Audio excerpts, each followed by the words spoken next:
Thank you. So, good evening, everyone. Welcome back to Parabellum in this fifth day of war between Iran, Israel, and the United States. We will try to debunk some of the things that have been going around these days that are inaccurate. We also made some interesting discoveries by analyzing the videos more closely, videos that could also explain why there are low international interception rates. In some cases, Luca Romano, the lawyer of the atom, will also be joining us regarding the nuclear issue, Natanz, and everything else. We have Andrea Muratore for economic matters, because we'll see that there will be a big impact on our lives as well. The infrastructures that have been hit, how the markets are reacting, and many other things. Let's start with the story of the supplies. Since there's a lot of talk, a lot is being said. But if you take a close look at the videos, it wasn't the Patriots. First of all, the explosive potential of the Patriots, about 100 kilos, doesn't match the images we've seen, which would have disintegrated those planes. So it wasn't the Patriots. The most likely thing, according to Leonardo, is an AMRAAM, a sidewinder launched from an Orba. Kuwait. The interesting thing is that while this thing with the F-15S was happening, around the same time, the Vecchiani shot down 2 out of 24 fencers, so it's not clear if they mistook them for other fencers or if the two incidents happened at the same time. Or what, please, Leonardo, if you want to explain? He definitely fired the Sidewinder 10,000%. The Iranians have nothing to do with it. We'll show you why. Given the altitude, the Iranian systems couldn't even see them. I thank Fontana for this, who unfortunately can't come, but he authorized us to use the images he put up for this analysis. Please, Leonardo. Hello, everyone. Welcome back to this second episode of this conflict that unfortunately is setting the Middle East on fire. And it's very different from the 12-day war or other quicker interventions we've seen in 24 and 25. Here we are in the midst of a regional war with global effects. And tonight, with Andrea's help, we'll talk about it in depth before we begin. Thank you for the support and attention during the previous live, which was very successful. Tonight, as always, we're talking about strategic, economic, and technical topics related to the crises we're experiencing. But we are all well aware that we are living through a tragedy. We are facing a human tragedy with people dying, destruction, especially among civilians. We are very clear about this. Of course, because of the work we do and the analyses we carry out, we focus on other things, so on more professional matters. But we are well aware that we are living through a tragedy not too far from us. So with these analyses, we try to understand what is happening, and we also try to learn some lessons for the future, for the present, and for the future. This war is showing us a lot of new things we didn't know. And then also on the missile level. We'll talk about it in a moment. Let's start with the first 3 F-15S shot down in their history. The F-15 had never been shot down since the 1970s when it entered service. We've seen the first 3 shoot-downs in these past few days as a result of another aircraft, a Kuwaiti F-18, which in my opinion, with some AIM-9 sidewinders, managed to shoot them down in a case of friendly fire. At first, we all blamed the Patriots because the Patriot has a reputation and a history of missiles shooting down its own aircraft. There are cases of Tornado in 2003, I'm going by memory, an F-18 more recently, probably also an F-16 in Ukraine. So right away, people thought of the Patriot. Look in our tea. I swear I have it. It stretches. I smelled something fishy with the Patriot story because watching these videos, go ahead, Mirko. Hi, military plane. Look, everyone subscribe to the channel. Look at this drone, you jackal. 3 aircraft downed, F-15E Striker 2. Good morning, everyone. We have arrived in Brescia. 6. And 6 men and women of the crew who were saved. Seeing these images, I suspected it wasn't a Patriot because the Patriot has a warhead of about 100 kD. Of course, we're talking about fragmentation warheads. There are also fragmentation warheads. Let's remind some people that they exist. In the past, when a tornado was hit by a Patriot in a friendly fire incident, nothing was left of the tornado. In the case of the chances for the pilots to save themselves in that case would have been much lower. Here, as we saw yesterday in a flat spin, the damage was minimal, so all the pilots. You're okay, really?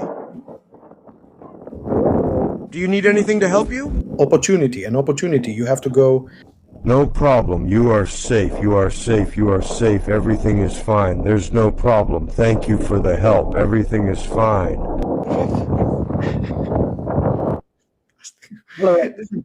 In this case, thank you for helping us. They were the most Baitians. I would say they owe something to the Americans. Let's remember Saddam, the invasion of Kuwait.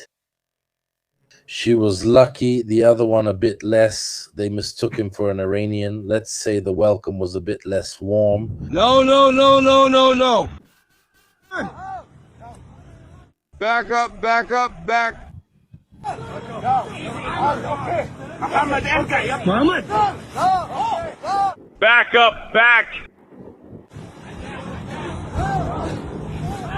Back up. They thought I was Iranian. Then I showed them my fever. I'm American. Thank you. But it makes you realize that if he were Iranian, they would have thrown him out right here. Thank you. Okay. Okay.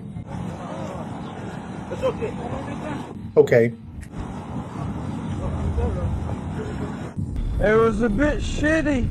It's not that they trusted a lot. It's because this video here is interesting. Police, 1 minute. No, wait. 1 minute. It's not that they trusted a lot. It's 1 minute. Maybe they put it there also to protect him from those who were unsure. In the meantime, welcome to Luca Romano. Please go ahead. Should I go on or do you want to know? No, just explain exactly how it's done. Okay, here's the point. Historically, when a Patriot has hit an aircraft, there was almost nothing left. In fact, I heard some pilots say that if a Patriot locks onto you, launches, and then gives up, it's because you have very little chance of evading it.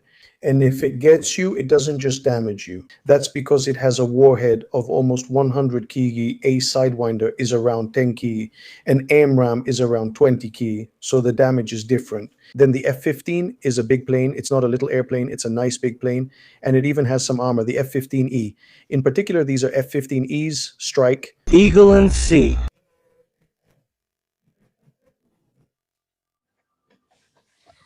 This is a warhead. It's a warhead that costs more than 100. Anyway, a 15E and terminare il tipo di danno. There you can also see the puff you see to the right of the 80 meters between the T and the L there. That's the typical puff of the warhead. A Patriot makes a tremendous bang. You go ahead here, Mirko, since you know it better. Yes, basically. He managed to find the locations where the Iranian anti-aircraft guns were, the ones that were known. And by finding the data, since the aircraft was at an altitude of 2,250 meters, it would make it invisible to the ground radars that the Iranians would use to track it. At over 210 kilometers, so it's practically impossible for the Iranian anti-aircraft systems to have tracked it. So it has to be friendly fire for technical reasons, not opinions, bavard and nonsense like that. Faulty, they were hit, as Fontana rightly says, simultaneously because all three were shot down in a very short time. So it was the same battery that hit them. This was the base we knew about. It had S-300 systems PM, U-2. We don't know how many were operational or things like that, but it was technically impossible for them to target them. So it was the Hornet, Kuwaiti, and now it's coming out more and more. The issue is interesting. In the meantime, even talking with Augusto Millennium 7, he was telling me, I don't understand all this attention about this incident. Because anyway, considering that about 400 to 500 planes are flying and there are about 10 countries involved, actually, this number of incidents has been rather low, limited only to this event. I mean, you could have expected much more considering the nervousness of all the operators from the various countries in that area, Kuwait, Bahrain, Qatar, United Arab Emirates, even Cyprus. Just to say that it received some missiles that were intercepted by the Turks, so there's not much else to say in this regard. It was the Kuwaitians with an F-18, the Patriot had nothing to do with it, so... For once, it wasn't the Patriots' fault, but unfortunately, these things happen. Then the same thing happened between Russia and Ukraine because they had the same aircraft. Wait, let me remind you, he was a witness. Actually, I can show you chat for insiders. Yesterday, I was showing our group some strange things. Israeli bombings on the border between Iran and the Kurds. Breaking news, Iraqi Kurdish forces have launched a ground offensive in Iran against the Tehran regime. Thank you, it was in the air. By the way, I can say that the Kurds are quite repeat offenders when it comes to meddling in other people's business. We were talking about it yesterday. Absolutely, yes. So this was pretty easy to predict, given the type of targets. In fact, if you check the sources after the live stream, I had put a couple there because this Iranian and Israeli insistence seems strange to me. In these hours, with targets right on the border... Did you see how heavy the bombings were today as well? In fact, yes. Yes, we'll talk about it because the B-52s have arrived, which means they have significant air superiority, but it had struck alongside the hundreds of videos and reports that were coming out. Let's say that this campaign in particular, as you can see, is from this morning at 10, this campaign in particular. It sounded strange to me because there is no gas. Very big military targets, if not border guards, small bases, mainly just to monitor right between Syria and Iran. So they weren't really big targets full of anti-aircraft or launch sites. This whole thing, in short, made me feel something fishy about the Israelis' intentions. How can you see the area? In the span of a day, there were about 30 bombings, targeted, coincidentally, right at hitting that strip of territory where the Kurds are, between Syria and Iran. And now the latest news is that they've started a ground offensive. So most likely the only ground forces we'll see are paradoxically proxies. That is supporting either internal forces or the Kurds or Turkish minorities or things like that. This is the strategy that the Americans are applying, but especially the Israelis. Netanyahu actually said this in his speech at the start of the war. He specifically mentioned the names: the Kurds, the Balukis, the Persian minorities, and the non-Persian ones. Forgive me, but the old Pearl Plan, already from 96, the one by the neocons, in the breakup of the Middle East, Iran in particular, was made to pay the heaviest price with territorial fragmentation. This war is showing the real strategic weapon. Today, it's the saturation of defense more than precision. As always, compliments for the assessment. It's Antonio. So, saturation of defense. He's your relative, a friend from Krakow, a fan of all of us, I have to say, especially of Amedeo. Justamente. Wait, I'll read the question since there's also the podcast and I don't understand something. For Andrea Muratore, this war proves that saturating defenses is now more strategic than precision, As always, great assessment. Greetings from Krakow. We will see this a lot, also with Leonardo on a technical level, because we have a lot of missiles that have submunitions and therefore become very difficult to intercept. There is an interesting technical factor. When they re-enter the atmosphere, they slow down a lot, so much that the interception systems mistake them for spent missiles that are basically falling into the void and therefore don't hit the missile. And then this opens up, we'll see it in detail later. Please answer, and then we'll talk about the nuclear issue with Luca Saturazione. I would look at it from a medium to long-term perspective as well, because we saw this very clearly in June. Israel often found its air defenses saturated and something would get through in the end. In my opinion, here we're more in a context of attrition. I was actually looking at the calculations we're making even when we were talking in the group and so on. There's also a natural resilience of the American and especially Israeli interceptors.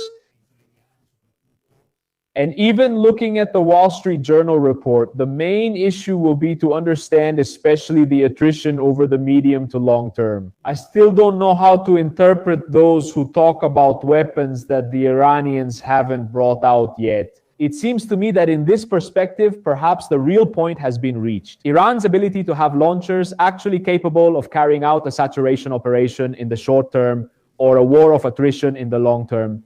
Then I also support you. The question about what the Americans and Israelis might have done, on the other hand, to dismantle Iranian defenses on the other front, even with lower costs than those historically faced by the Americans. But maybe we'll come back to this later. So these are all the attacks that have taken place. I'll also show you some statistics because they're interesting in the end. The countries involved are Bahrain, Qatar, Kuwait, Saudi Arabia, Oman, Jordan, Israel, Iraq, Cyprus. So we see that the Iranian strategy is to hit pretty much everyone. Also because most of these countries depend on American systems. And we know that using the Patriots is expensive. Notice that the ones that get through the most are the drones. I've even seen videos with Vulcans where they try to intercept drones, literally with the Vulcans. Because it's not worth trying to do it with the Patriots, assuming you even see them, since they also fly just above the water. From what we've seen then, it's a strategy to create tension and especially to create stress among the Arab countries toward the Americans, obviously to push them to give in. As for the actual data, sorry, Mirko, but maybe we can talk about this later. No, I have time. It's just to quickly respond to this thing. Here, most of the known bases from which they launch have been hit very heavily. The problem is that they have many hidden bases in the mountains, so you destroy everything you know and more or less what you can see. When the missile is launched, that's when you know its location. The problem is that they have a lot, even small sites where they keep 10 launchers and things like that, so they just wait out the storm and then bring them out. So the real statistics, honestly, that are coming out now, I'll find them for you because they're very interesting.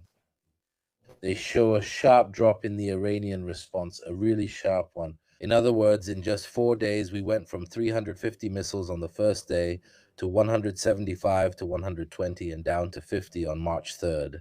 The trend, as you can see, is extremely downward, but don't let this be misleading. This doesn't mean they don't have missiles left, because they still have plenty. They've been stockpiling them for decades, especially the short-range ones, the ones that can hit all the Gulf countries. This means that what they had out, ready to respond, has been hit, nothing more, nothing less. Those sites are no longer functional, or they've lost the launchers. They've literally lost the truck with the missile on it. There are a lot of videos. I posted about 40, but there are even more. But it's also very possible that they wait 2 or 3 days for the intensity to drop and then bring out some more. Let's say that the goal for now, both American and Israeli, is to minimize Iran's ability to respond. And since they're moving more and more, we'll see what happens. The B-52s, the B-1 Lancers, and so on, we'll speculate later on what the presence of these bombers means. Because it's one thing if they launch standoff weapons, and it's another thing if they start launching guided weapons,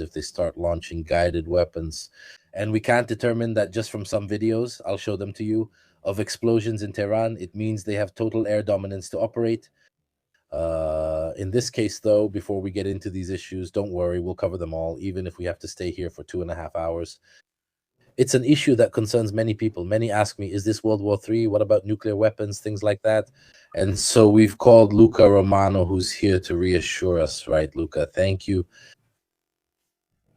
Luca, hi everyone. Yes, so I'm here to reassure you in the sense that obviously it's always a matter of what information we have available at this moment.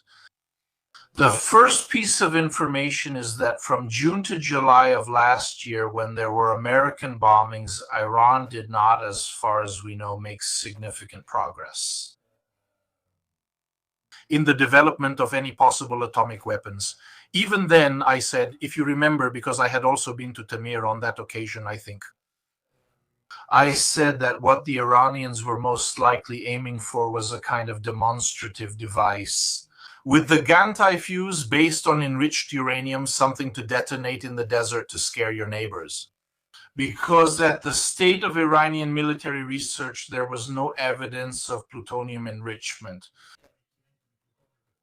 Grade is required to make the devices, especially with the efficient NESCO inclusion, nor for that matter any research on implosion type NESG. There had been some research in 2003, but then it was abandoned. So let alone even more so the development of hydrogen bombs. So the state of research on Iran's nuclear program was, yes, they are trying to obtain an atomic bomb. No, there is no immediate danger of using an atomic weapon on Israel or on another neighbor. That was what we had said to each other in June.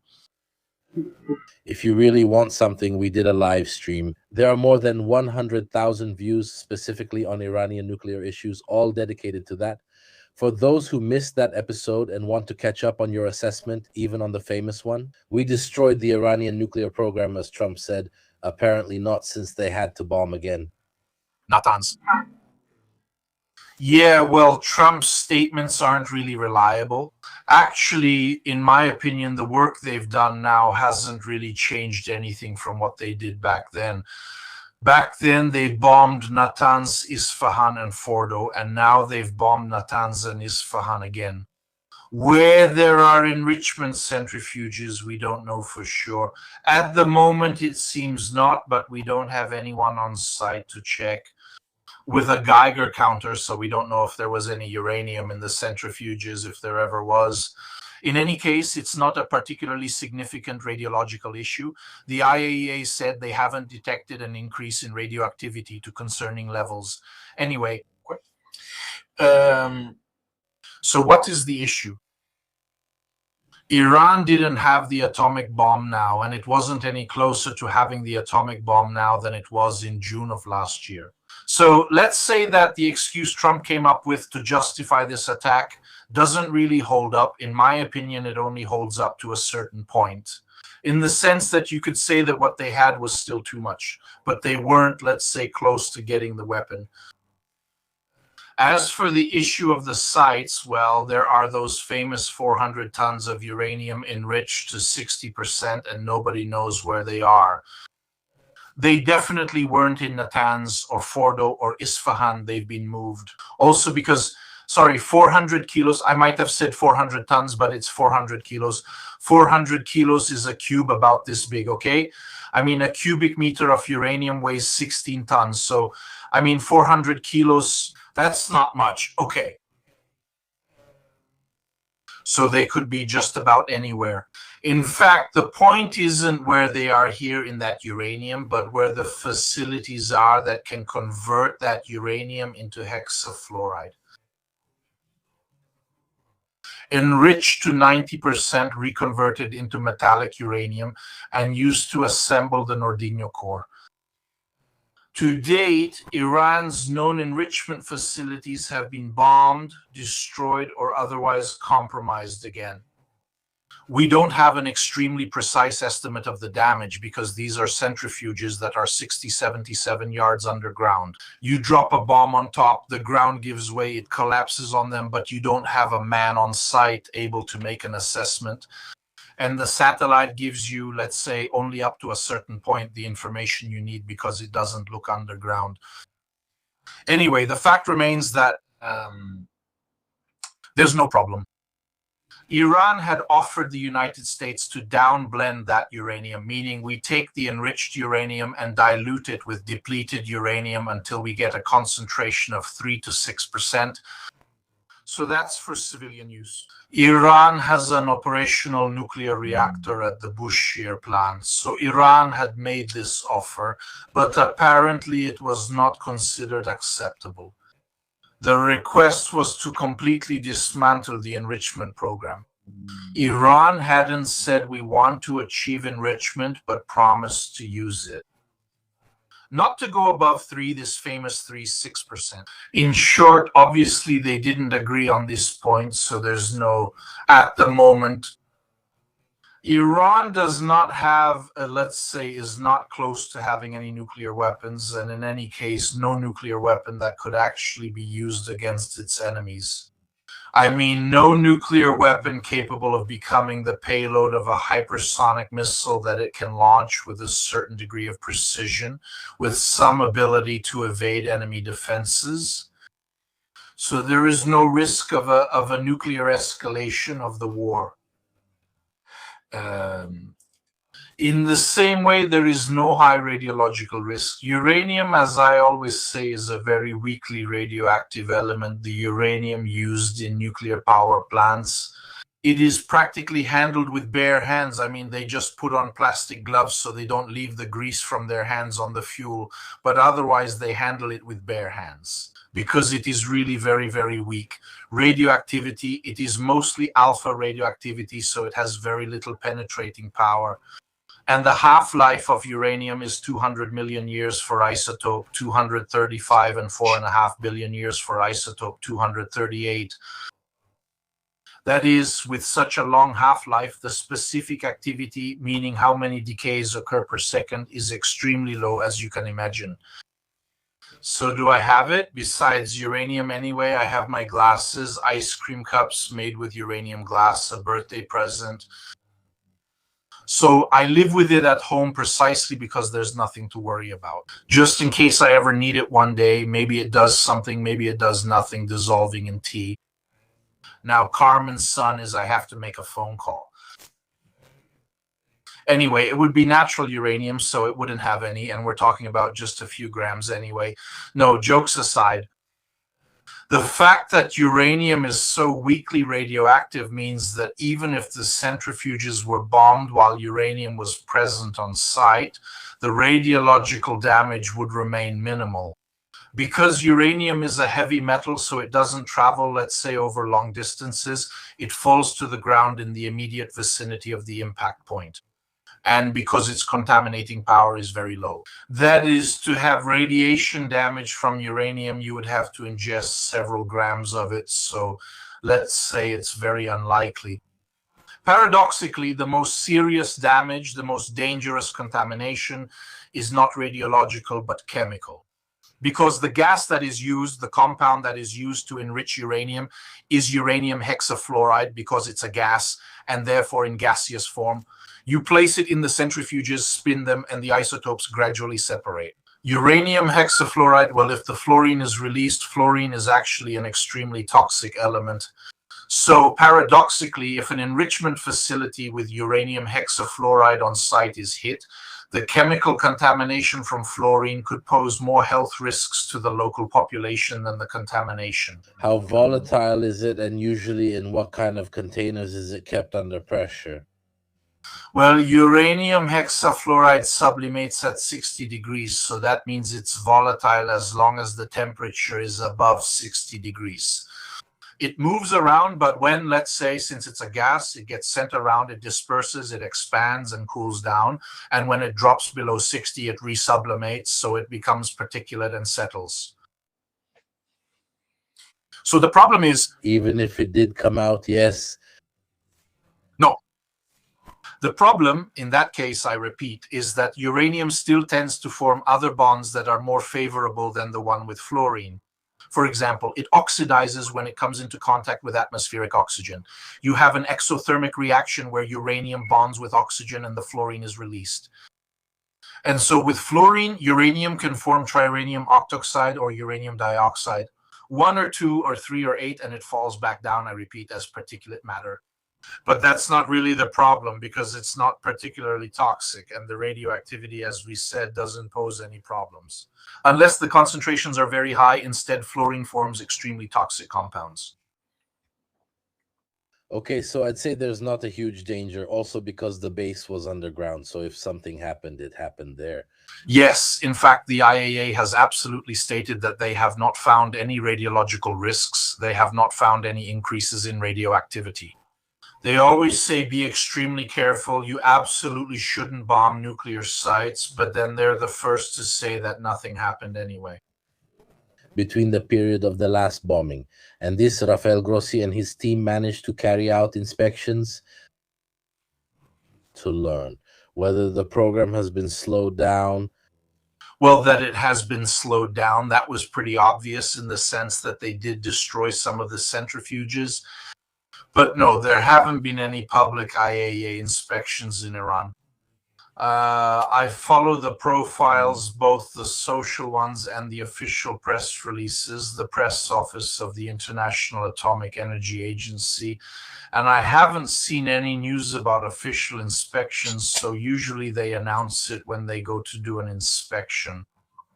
When they went to Zaporizhzhia, they announced it publicly. They even posted photos and everything else. So either they did something secretly or they didn't. Also, Luca, let me jump in for a moment. If you remember in September, first of all, congratulations on the explanation, which I found impeccable and enriching, not uranium, obviously. In September, there was a meeting in Egypt where they mediated a reopening of the inspections. Egypt mediated it, but Iran unilaterally dismantled it. When the snapback sanctions returned, they, in retaliation, banned any reopening of the inspections. In fact, I was reading just the day before the war a document from the IEA where it said, "We can't know what happened to what you mentioned. No, we can't know what happened to the fuel. We have no idea where it is now." However, there had been a political will that was immediately dismantled. Yes, what I was saying last time is that this whole issue of Iranian nuclear power is just a point of political pressure. I mean, from a practical point of view, this thing is crazy because Iran uses it as if it were a psychological lever. So we enrich uranium, then we don't show you that we're not enriching uranium. I mean, we're at the double negation, which becomes an affirmation and then a proof. When in reality, there is enrich it, you would say, let's see if you can enrich this uranium and let's see what you can do with this enriched uranium. Because I repeat, a device with enriched uranium. Today in 2026, it's really a very poor atomic weapon. And getting it to hit the target is extremely complicated. You really risk it detonating in your hands. So I find it very amusing how, in fact, the fear of nuclear weapons does more damage than nuclear weapons themselves. Precisely because if someone manages to use it, just mentioning it immediately causes panic, which is exactly what Trump also took advantage of. I mean, just saying they're making nuclear weapons and suddenly anything becomes justified. And this thing, by the way, I'm saying it as someone who is personally in favor of this military operation in Iran. If there's a chance to bring about a regime change, I'm saying this as a citizen beyond everything else, all my technical opinions aside, in the sense that the Ayatollah regime disgusts me, and if they overthrow it, I'm glad. Then you can tell me whether it's realistic for this to happen or not. That's up to you. You're the experts here. But in general, it would be enough not to use bullshit excuses like the nuclear one from Trump and Netanyahu. It's really a bullshit excuse. All right. Anyway, he had it. Look who showed up, but who stopped you? What is it? You were there. You had time. Look, they're coming. This is a pub, a hotel. Buy now. Heard about Enrichment. Hi.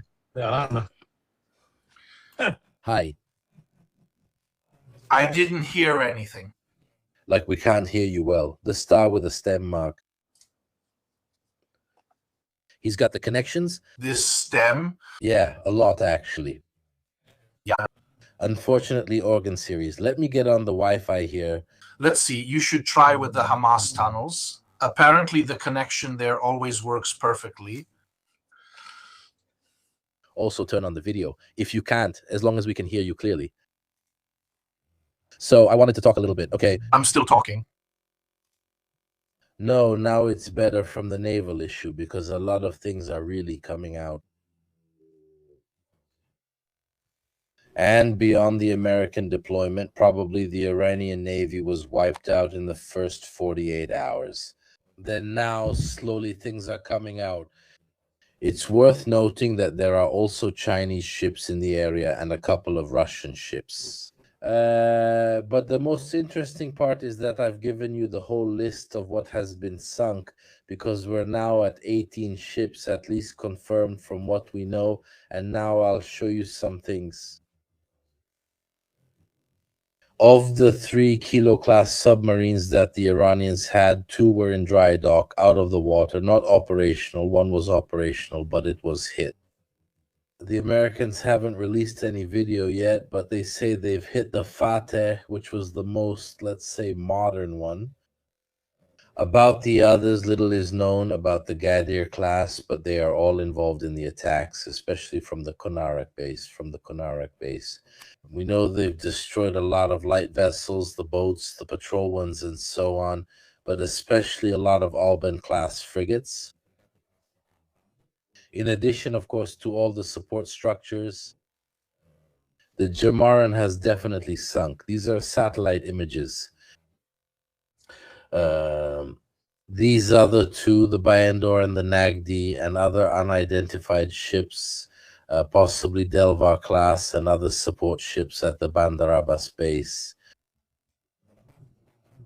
It is literally wrapped in smoke. But we know what was there before the American attacks.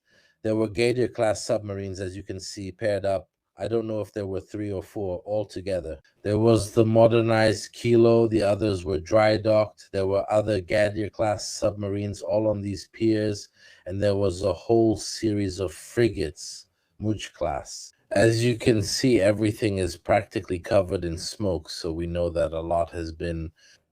The drone carrier was also hit. And today's news is that near the coast of Sri Lanka, the frigate Dena was hit. A historic moment, because the last time a submarine hit a ship was the British Conqueror in the Battle of the Falklands, when it hit the General Bagram. And the Americans have released the video. This is the video. It's probably 2 torpedoes.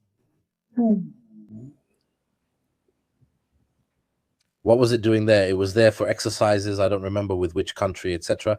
It basically found itself outside its own waters. In the middle of this war in India, it wasn't even, yes, it was hit, or at least today they released the video.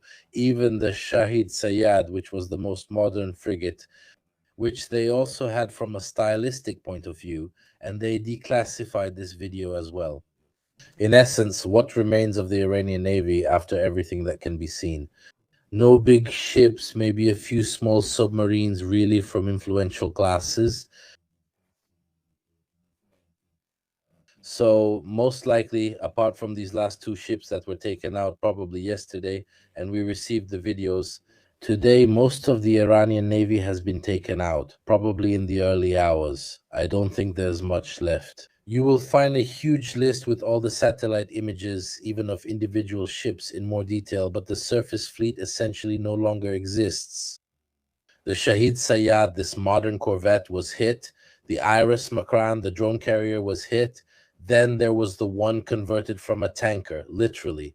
It was a tanker ship that was converted into a drone carrier. Shahid Bagheri was hit. The Iranian Navy also doesn't exist. Not that it was a great Navy before, but in this case, it has literally been annihilated. It doesn't exist. It's absolutely not a threat. Does this mean that the Strait of Hormuz is not in danger and is navigable? Absolutely not. They still have some small submarines, very quiet and small, capable of laying mines. They have hundreds of small boats hidden, even inside tunnels. They have even shown them, and honestly, they might not even have a single sampan. They just need to launch a few drones. Shahid. And anyway, you disrupt maritime traffic, as the Houthis teach us. So this is the picture of the Iris Makran, which was based, as you can see, it was basically an oil tanker that had been converted for this use. So I don't think we'll have any more news of major ship sinkings in the future, because almost everything has basically been crossed off the list. There's practically nothing left. So this story ends here. But this doesn't solve the problem of the Strait of Hormuz. Now I'll show you something about the Strait of Hormuz, because the problem we all have is that the traffic, as you can see in this time lapse, has decreased a lot. It's basically gone down to zero. We're talking about more than 90% less traffic. Guys, especially look at the zoom as we get closer to today. You'll notice that almost no one passes by anymore. Andrea Muratore can explain the reason, as we mentioned before. All the insurance companies like Alloyd and so on do not take on the risk of insuring. Navi, usually the insurance premium is 7 to 8% of the value. So if the ship is worth 30 million, what does the insurance amount to? $1 million, $1.5 million, something like that. The problem is that here the risk of losing it is very high, and this is creating a huge disruption. As for maritime traffic, there are satellite images showing hundreds, if not thousands, of ships, all practically anchored in front. Dubai, Qatar, and so on, all anchored there. Exactly. And there are also humanitarian issues. I don't think Dubai, Qatar, Bahrain, these countries produce that many goods exactly. This is a fundamental issue because essentially this is an act of brutal economic warfare in response to a certainly heavy military attack. But it must be said that the Iranians had taken this into account for some time. Basically, it's something that should be analyzed both from the point of view of actual warfare and economic warfare, but also as a psychological operation. The decentralized operations in the region, which didn't actually cause devastating damage, still had an effect. Even though, as was rightly said before, Iran still doesn't actually have the assets to seal off the Strait of Hormuz, much less to be able to enforce an effective naval blockade without suffering the consequences. They have already managed to paralyze, to shock, I would even say to give a heart attack to, the energy supply routes and more. Today's news is that Maersk, the world's second largest cargo operator, will no longer insure or allow shipments to countries in the area. MSC has done the same thing. The first group, Apontes Group, which, let's not forget, is not just a cruise hub, but also a very important platform. Mercantile geologistica. And then we have the major front of energy supplies and LNG. I'll just give a brief overview like this, so maybe all the listeners are fully aligned. You know that channel, that vital artery of the Strait of Hormuz, just a few hundred kilometers of sea, is fundamental, a key jugular, because a lot passes through there. About 20% of the world's liquefied natural gas supply and 25% of the global oil supply, which essentially exit along two different routes. The oil, essentially, is sold through large contracts made between the companies that sell crude oil. And let's take an example. China, South Korea, and not only them, those who buy the shipments. Liquefied natural gas very often, and here we can see the impact that the disruption has had on the European gas price. At the TTF from Trading Economics, what basically happens with liquefied natural gas? It leaves from the ports and is purchased financially by traders who then choose the optimal market where it will be shipped. You can understand that a shock of this level, in a context where, think about the European market, there is an increasing dependence on liquefied natural gas, creates what we see now in this chart. That is, an aggressive reaction from financial operators who decide from one moment to the next to price even higher, the risk of supply, the risk of procurement, because very often these are futures contracts that depend on the actual physical delivery of the load. So from this perspective, we can also see that behind these maneuvers, there is a clear Iranian strategy to regionalize the conflict in order to raise the burden for everyone. Because first of all, every day of economic blockade of gas, and I also want to draw everyone's attention to the fact that Qatar Energy, the major energy company of Qatar and a major producer of natural gas, first suspended exports, and then the liquefaction of liquefied natural gas, of which Qatar supplies about 20% of the global market. This, at the same time, means that we will have a disruption of at least a month, because essentially liquefied natural gas is gas that needs to be cooled, to be slowly compressed more and more and be exportable on a ship. We're talking about plants that need to have enough energy to guarantee cooling down to minus 162 degrees Celsius. It's not something you can just turn off and then back on again. Overnight, just a few drones near Rushland Naf, an important plant where, among others, Lely is also a shareholder, along with Qatar Energy, were enough to send everything into shock, in addition to strikes on smaller plants. And let's not forget what happened in the Emirates, where just a few hits on the terminals, including Fugeria and Busafa, were enough to throw production on the eastern coast of the Emirates into crisis. And above all, to create this huge procession of ships that don't dare to take that inverted route, because the key point is to pass through this inverted area, which is where everything is at risk and where insurers don't guarantee passage. And the issue that Mirko mentioned earlier, also a humanitarian one, about the cost of food, the cost of sustainability, hundreds of ships stuck for weeks. It's another cynical tool of pressure. We see that the Iranian strategy is precisely to target energy infrastructure, even in the mediator country, which is Oman. And that really struck me. Fuel depots and ports have been hit.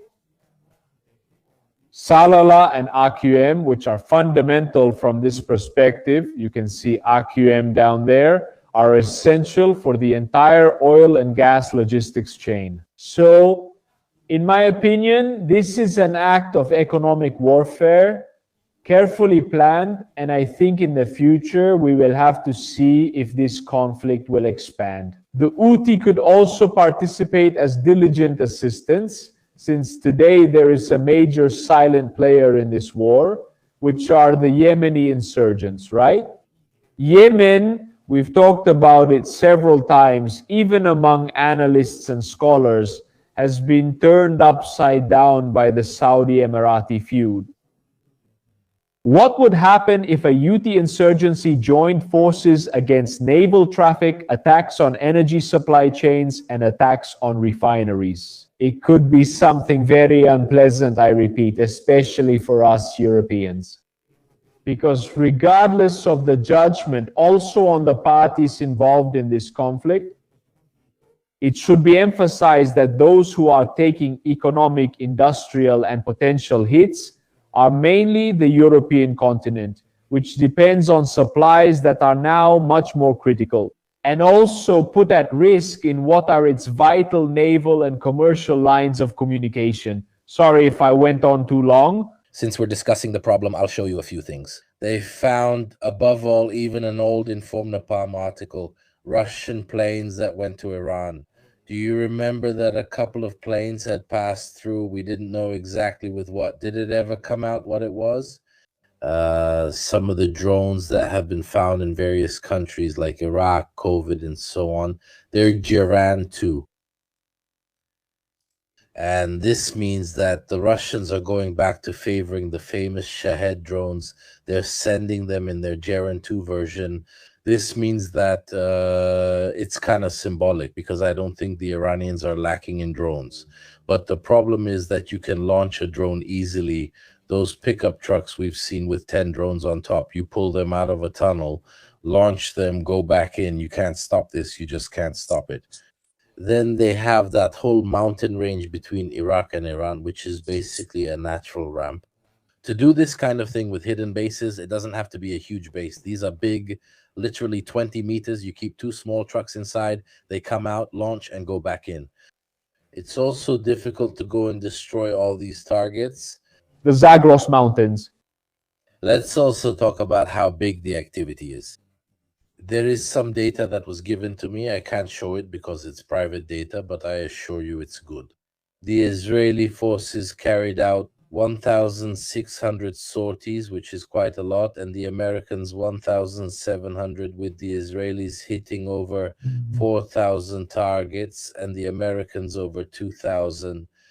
This kind of activity, in your opinion, Leonardo, is it prosecutable? Can they maintain this level of pace? There was some air activity that happened because there are some amazing planes. We followed all the activity. I'll show it to you visually and you tell us about it. So this is an air bridge that shows the assets, which are mainly air tankers, if I remember correctly, that are moving into the theater. This shows that the American buildup when all this started wasn't complete. It was probably well underway, but it wasn't complete.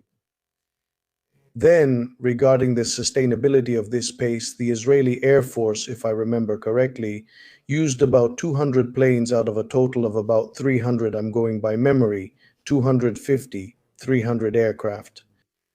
The pace, this surge, which happens at the beginning of air campaigns, usually tends to decrease afterwards. Because, first of all, it's physically difficult to fly. All these sorties are tough for the pilots, but the aircraft themselves also need maintenance.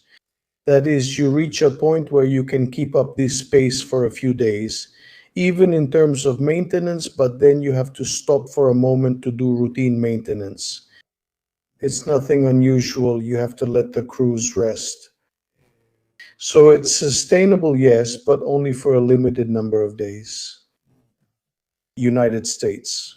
So here the United States had deployed before the war, if I remember correctly, about 300 aircraft, a little more than 300 of all types. Then they brought in strategic bombers directly from bases in the United States. And I don't know if in the meantime they stationed anything at Diego Garcia in terms of strategic bombers. Because in the meantime, Great Britain authorized the use of its own bases.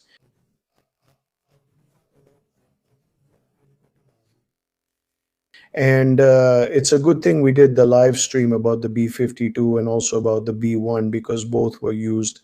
The first one among the strategic bombers was the B-2 then, of course. We know that this campaign started with the first strikes carried out by the F-35s, maybe the F-22s, but even before that with the electronic warfare aircraft, which nobody ever talks about, but they are the overture to any air operation. Then there's the suppression of enemy air defenses, and then there's everything else we've seen.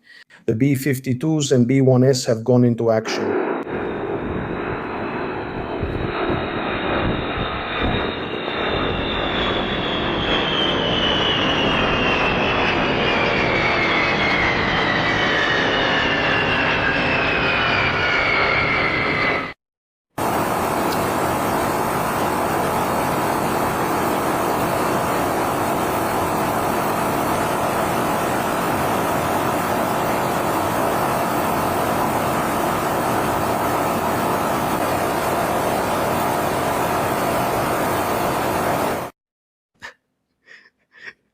It doesn't make me laugh, Daniele, but they're for war. These ones, quite a bit, quite a bit.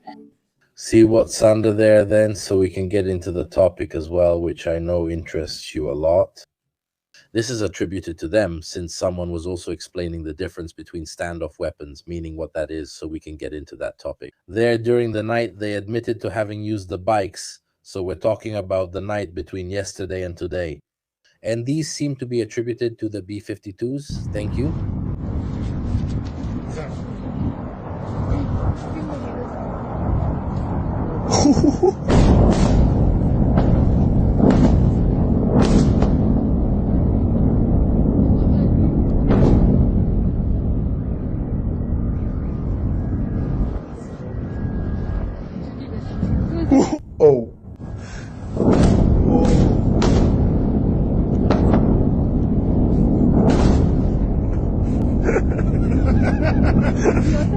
Thank you.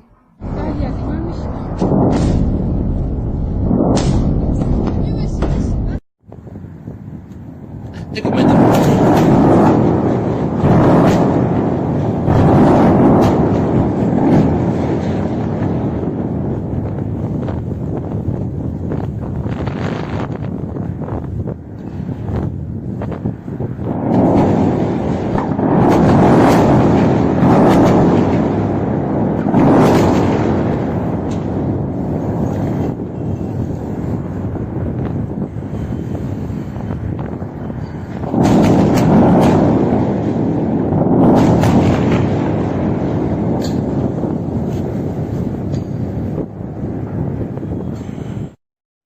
My first comment is that laughing about these things disgusts me. No, come on, that's just how I am. Forget about those comments. It's the Iranians themselves who are happy. Anti-regime, there are those who are pro-regime, there are those who are just having fun, but it's them. Obviously, the ones they send to us Westerners are those where the Iranian himself is laughing, maybe because he's anti-regime. And of course, they're very filtered, and we only get those. Sure, but we're definitely not the ones laughing. Let's always remember that there are people dying. So, we don't know what kind of weapons the B-52 and B-1 used, nor the B-2. To tell the truth, because according to the latest doctrines, the B-52 and B-1 are used for long-range standoff attacks. There's nothing stopping them from being armed with free-fall bombs, guided or not, it depends. Well, I'd like to know that, not out of a fetish for weaponry, but because you need to put technical things into perspective. If a bomber like this flies over Iran and drops bombs, not missiles, but free-fall bombs, it means air control is almost complete. If, on the other hand, the attack is carried out from a distance, it means I'm still not too confident about flying over there. The answer will come, I think, in the next few days. At the moment, we don't know. Of course, when these assets are moved, thank you, they attack heavily because they have such large quantities of weapons that they bring an equally high level of destruction, which tactical aircraft cannot do. So much for those who said some time ago that the bomber was obsolete and no longer made sense. That's something we've been saying for a long time in our live streams here on Parabellum when we've talked about the B-1 and B-52, which, by the way, is being upgraded and will last more than 100 years. This aircraft, Okay, since 2030, in fact, we've called it the immortal bomber, even towards the 40s, the bomber of this type, which carries 30,000 kg of stuff. Well, think about it. How many planes, how many jets would you need to use to carry the same load? So they also save you the number of missions. But since they are very vulnerable, if they use them like this, it means they have a good level of airspace security. To explain it, it means that on the pylons, they have missiles that detach and go on to cover another 200 kilometers.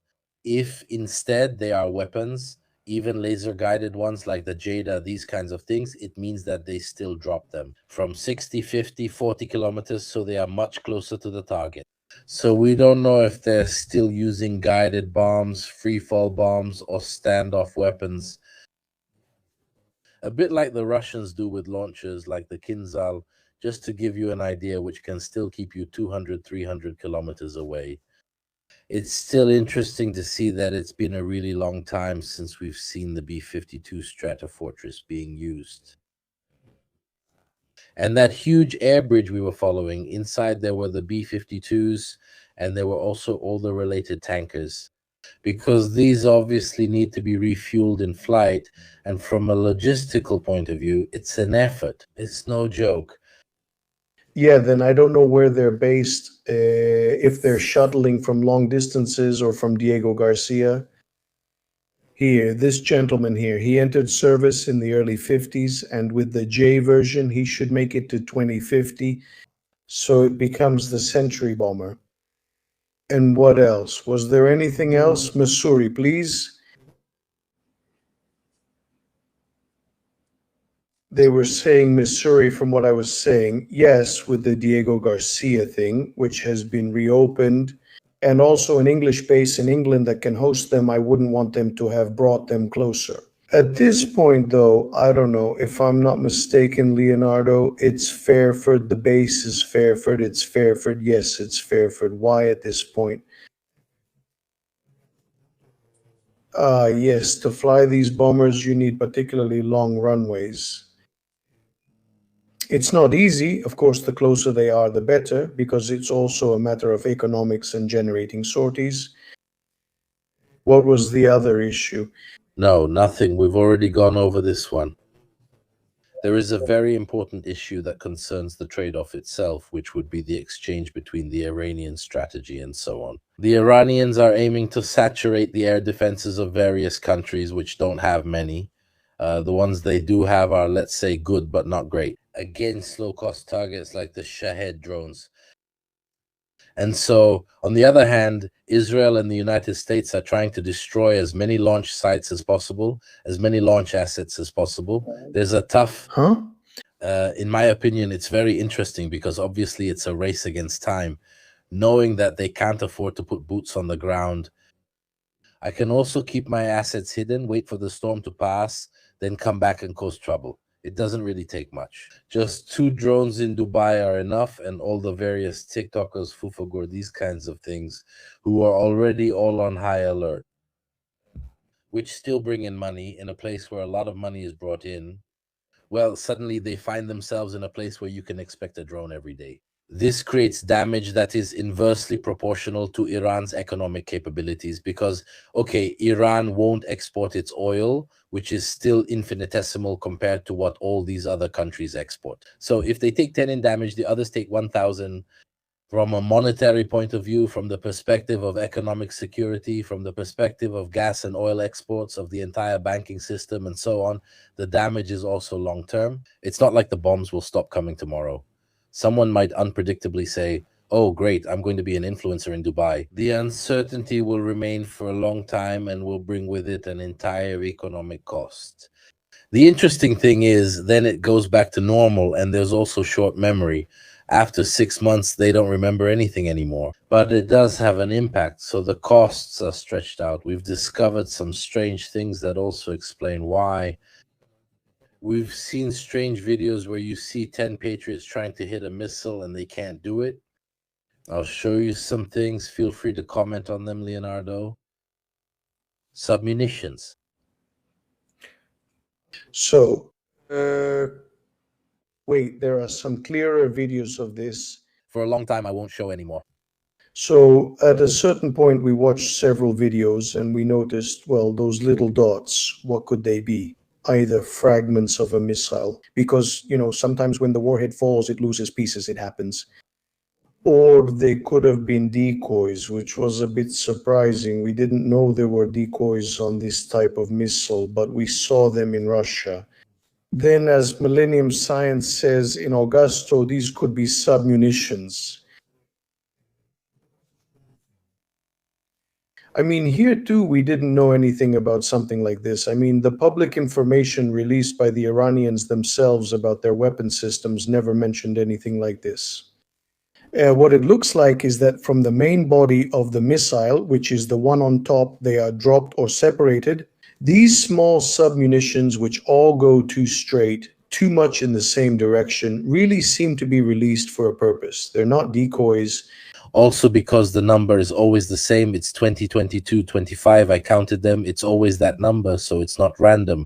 And look at how they spread out nicely at the beginning of this video. You can see it very clearly. They open up just like a star. They look like submunitions that, by the way, fall rather slowly. This slowness kind of deceives the missile systems, which mistake them for useless missile fragments. They also help to cover a wide area. But also the main body, the one from which the munitions are released. Since basically in the end, it just floats away. When it has lost its boost, it gets discarded by the anti-aircraft algorithms because they simply consider it a spent booster. Yeah, that makes sense. During the first day, the second one, you could actually see a piece of a missile falling straight down vertically. That was an intermediate stage of a missile that one doesn't get intercepted, also because it falls vertically. Then, of course, it's full of fuel and causes a massive fire. But it's not the primary target of an air defense system, even though, of course, it can still cause damage. That's why, because of submunitions,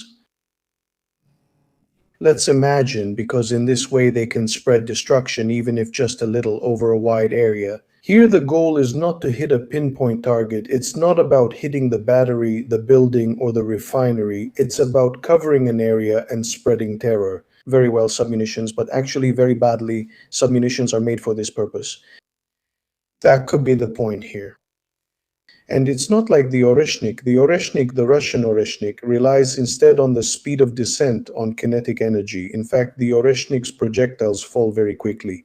Whether they're inert, whether they have little explosive, they all fall very quickly, every model. Also because it's counterintuitive. I mean, you don't want to go slow, but you go slow because obviously they've studied which enemy systems that have certain... When they see it going slow, they trigger it. So it's kind of a bluff to think that the missile is out of fuel, it slows down, and then at a certain point it opens up. Watch this. No active intent of interpretation. Then we don't know the destructive effects of this stuff because maybe it's not that much. But it always depends on what the purpose of things is. If the purpose is to saturate, if the purpose is to spread a bit of destruction around. We know how many interceptors they had launched to cover these objects. In one of the videos, they launch about 10 of them and none of them hit the target. That really struck me. You see them take off and they completely ignore it. In addition, we discovered something else which I think is also very interesting. Congratulations, Leonardo, because he was the first to catch this thing. I'll show you. It's a 1.5 minute video where they had to slow it down, so comment on it, Leo, because you really need to look closely at the situation. Oh my God.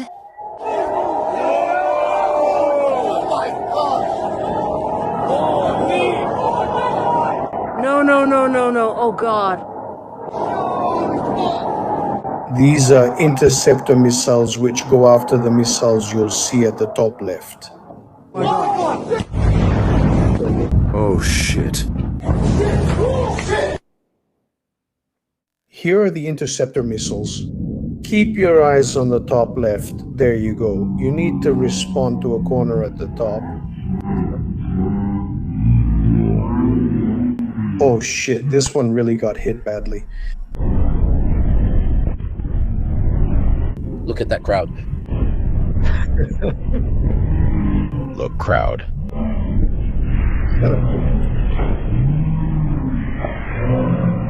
There are about 10 Patriots trying hopelessly to catch that thing. Suddenly it speeds up. Did you notice that it suddenly bursts into flames and speeds up?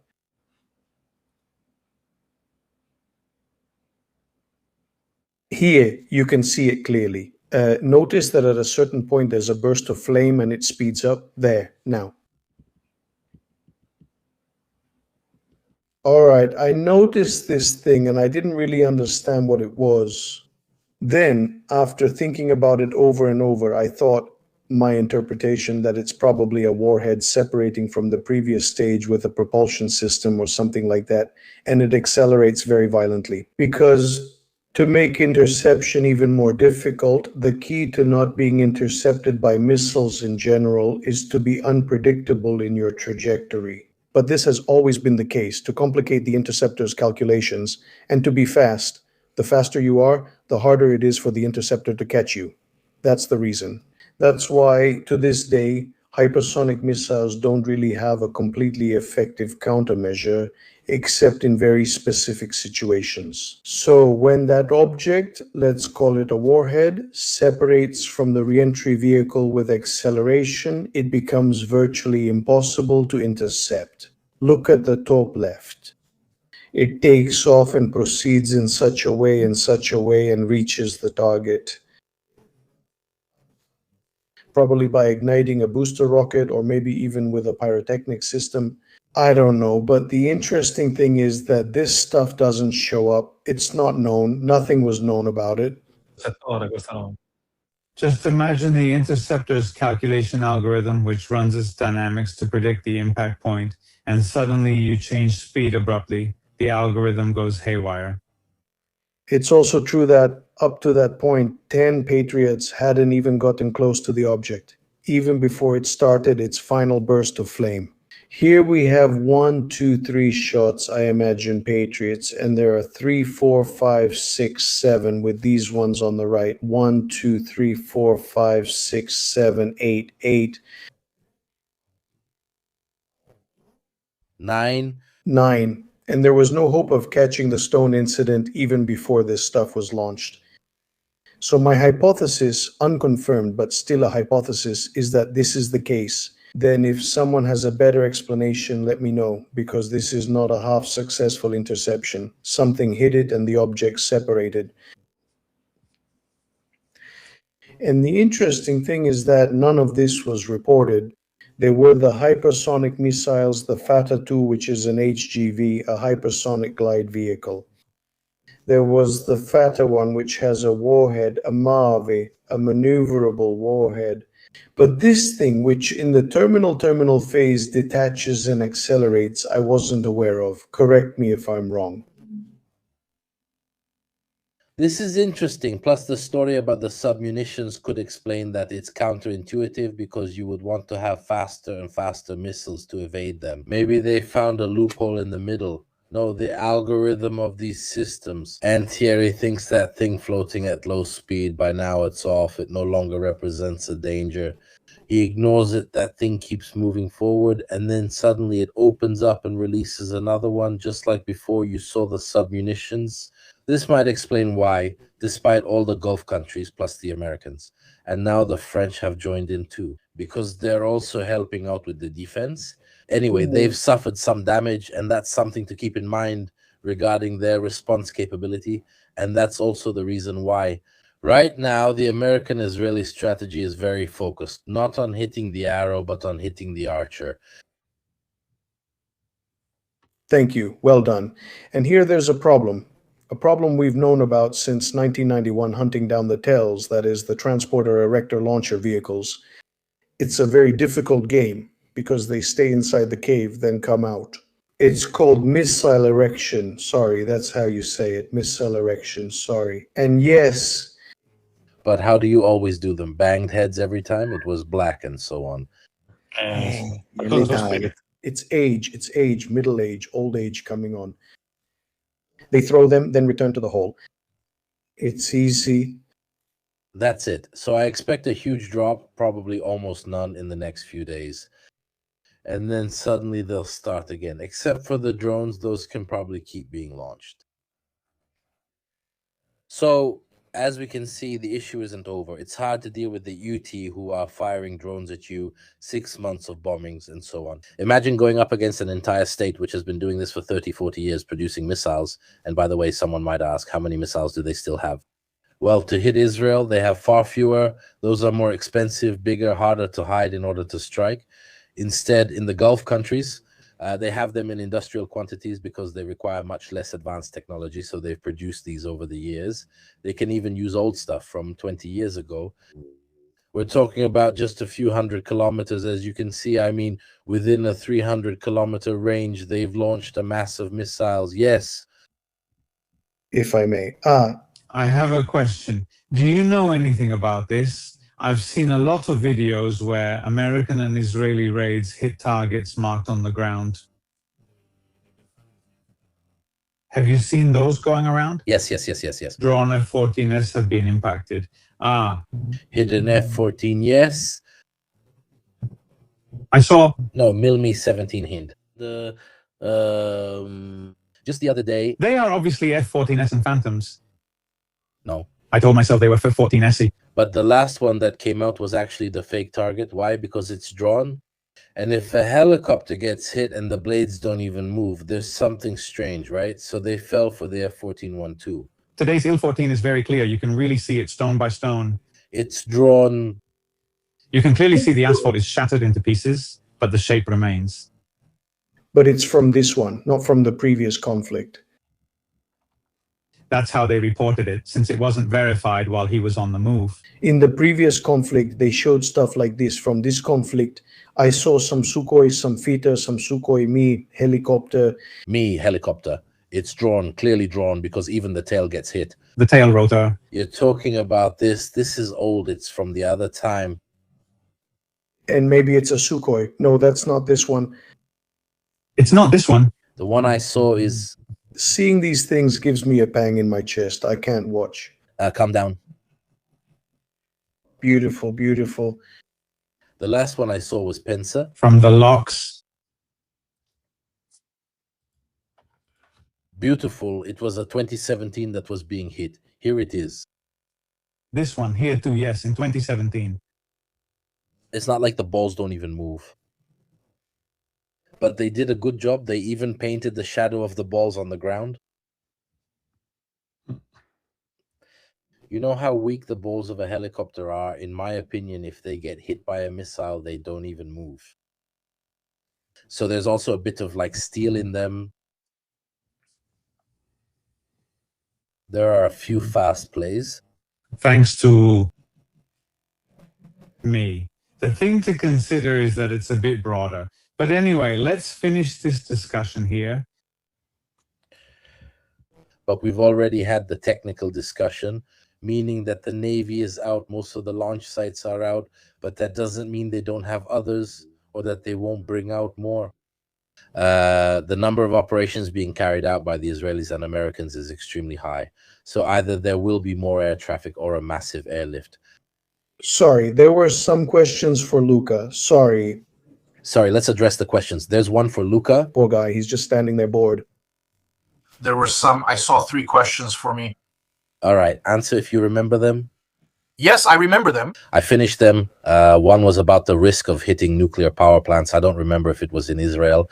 Not the nuclear power plant, but the Dimona site, which is basically the main Israeli nuclear site and has a civilian part where there's a reactor dedicated to the production of radiopharmaceuticals. Israel does not use nuclear energy, and there's a military part about which we don't know much because Israel has not joined the non-proliferation treaties, so there aren't any. IAEA inspectors do not have access to the military part to the Dimona site except when Israel grants them access.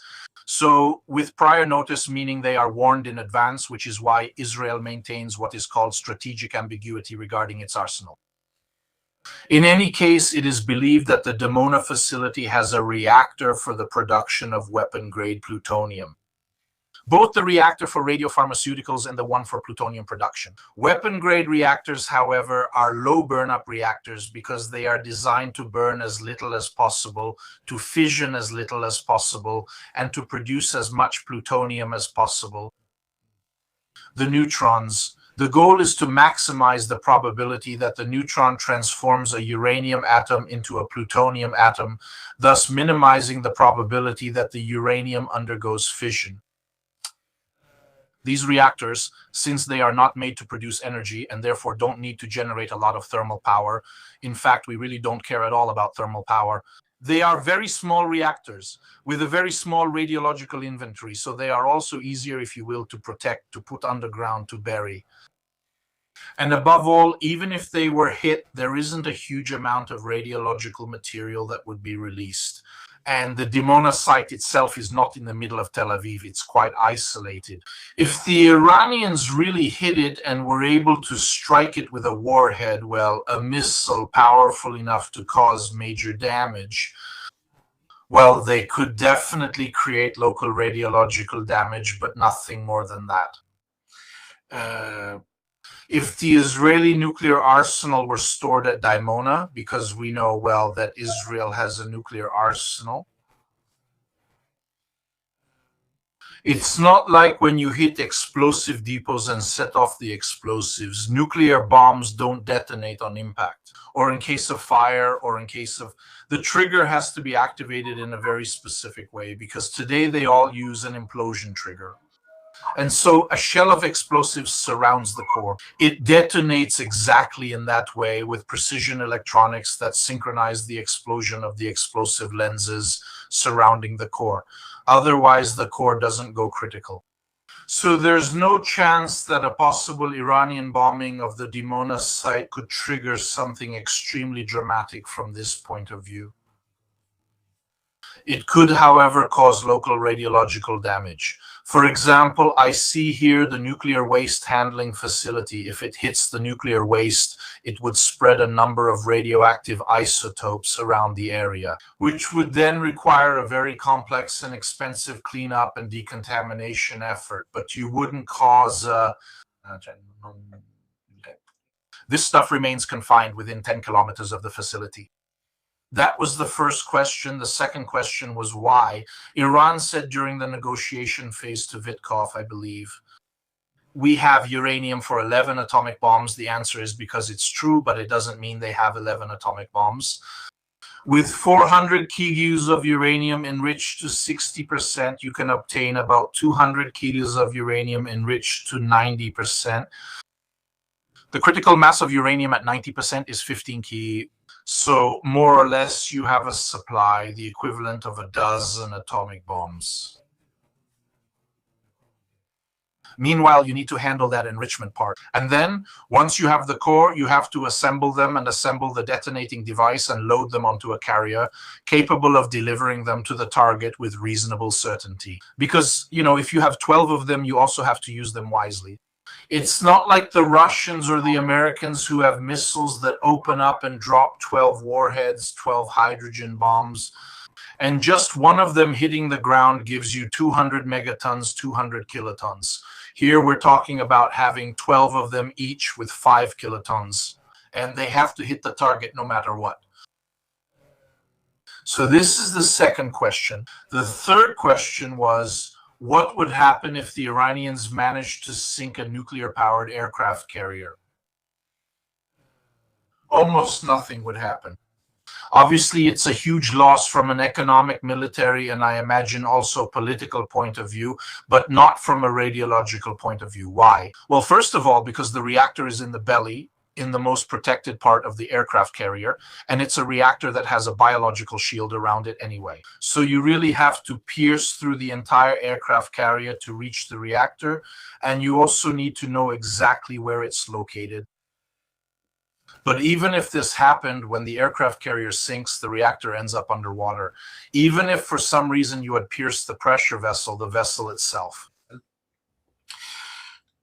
Water is an excellent absorber of radiation, so in the short term, most of the radiation is simply absorbed by the water. Did you know only 7 centimeters of water can greatly reduce radioactivity?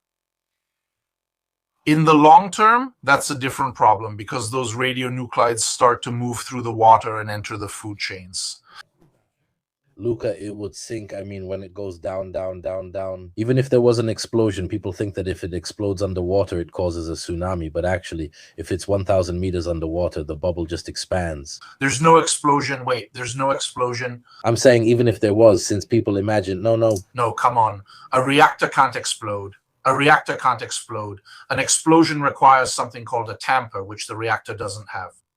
That is, when you send a critical mass, or even a supercritical one, you have the rate of fissions that starts to increase exponentially. This increases the temperature of the core, but what happens is that the core, like everything else, when it heats up, tends to expand, right? Thermal expansion. In fact, in the case of a nuclear reactor core, as we've seen, it can even reach the point of melting. Now, when it expands, since the critical mass is a function of the inverse of the square of the density, when the density decreases, the mass becomes subcritical again. That is, that same mass as before with a different density is no longer critical. So the fissions go up like this, and then they go down. You have what's called a transient.